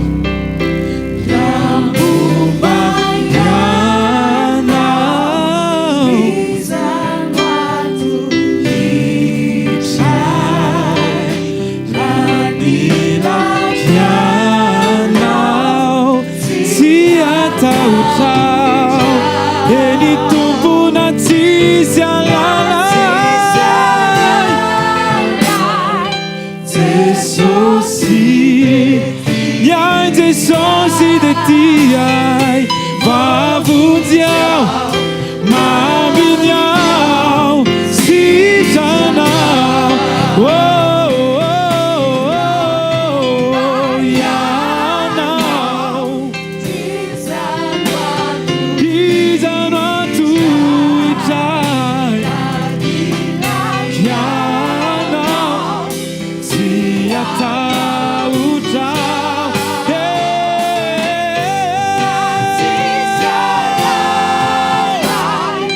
Jesosy tianao vavundiao maminiao raha momba ianao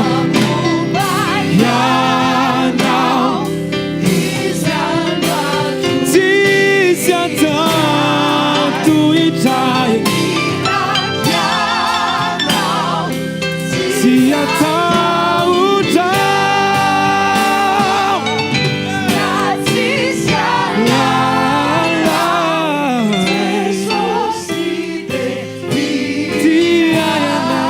vavundiao maminiao sitranao vavundiao maminiao sitranao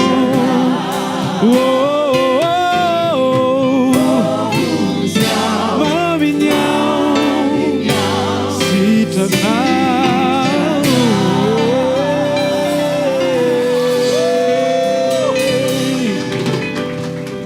mandarana amin'ny anaran'i Jesosy fa ilay fombana tsy miova fa mitoetro fitiavana mandrakizay hiaraka aminao naiza ialeto amin'ity toerana ity ianao tsy andahoanao izy fa ao anatinao ombanao sy anakaiky anao izy ary anotrina anao amin'izay rehetra ataonao nisy zavatra mety nararaka anao hatramin'izay fa amin'izao fotoana izao tsy horaraka izany tsony ianao mandrakizay hiazona ny fiainam-pananao izy hitazona ny fijoroanao izy hitantana ny fandehananao izy hikarakara ny fiainanao izy hikasika mombanao ray manontolo izy na fanahy na aina na io tenanao io na ny ankonanao ny asanao mombanao ny manontolo mandiana fampandresy ianao amin'ny anarany Jesosy. Sofokirano sy didiko eo ambany fahasoavan'Andriamanitra sy ny famindram-pony ianao. Hitanareo ane Jehovah ka iaro anareo. Ampamirapiratra ny tavany aminareo ny Jehovah ka mindra fo aminareo. Anandratra ny tavany aminareo ny Jehovah ka amenareo fiadanana. Amin'ny anaran'Ray sy ny Zanaka ary ny Fanahy Masina. Amen. Zareo fahasoavana fa ny fahasoavan'Andriamanitra no mato izao fa ny fahasoavan'Andriamanitra no mato izao anareo. Amen. Veloma tompoko azadino fotoanantsika eto ny alatsinainy maraina, ny talata maraina, ny larobia maraina manomboka amin'ny fitora ka hatramin'ny valora sasany eo zany fotoana zany. Makasitraka antsika rehetra tonga nandray fanasany tompo miaraka teto mpiandraikitra sy ny mpiara-manompo rehetra ihany koa. Teka mafiola Andriamanitra.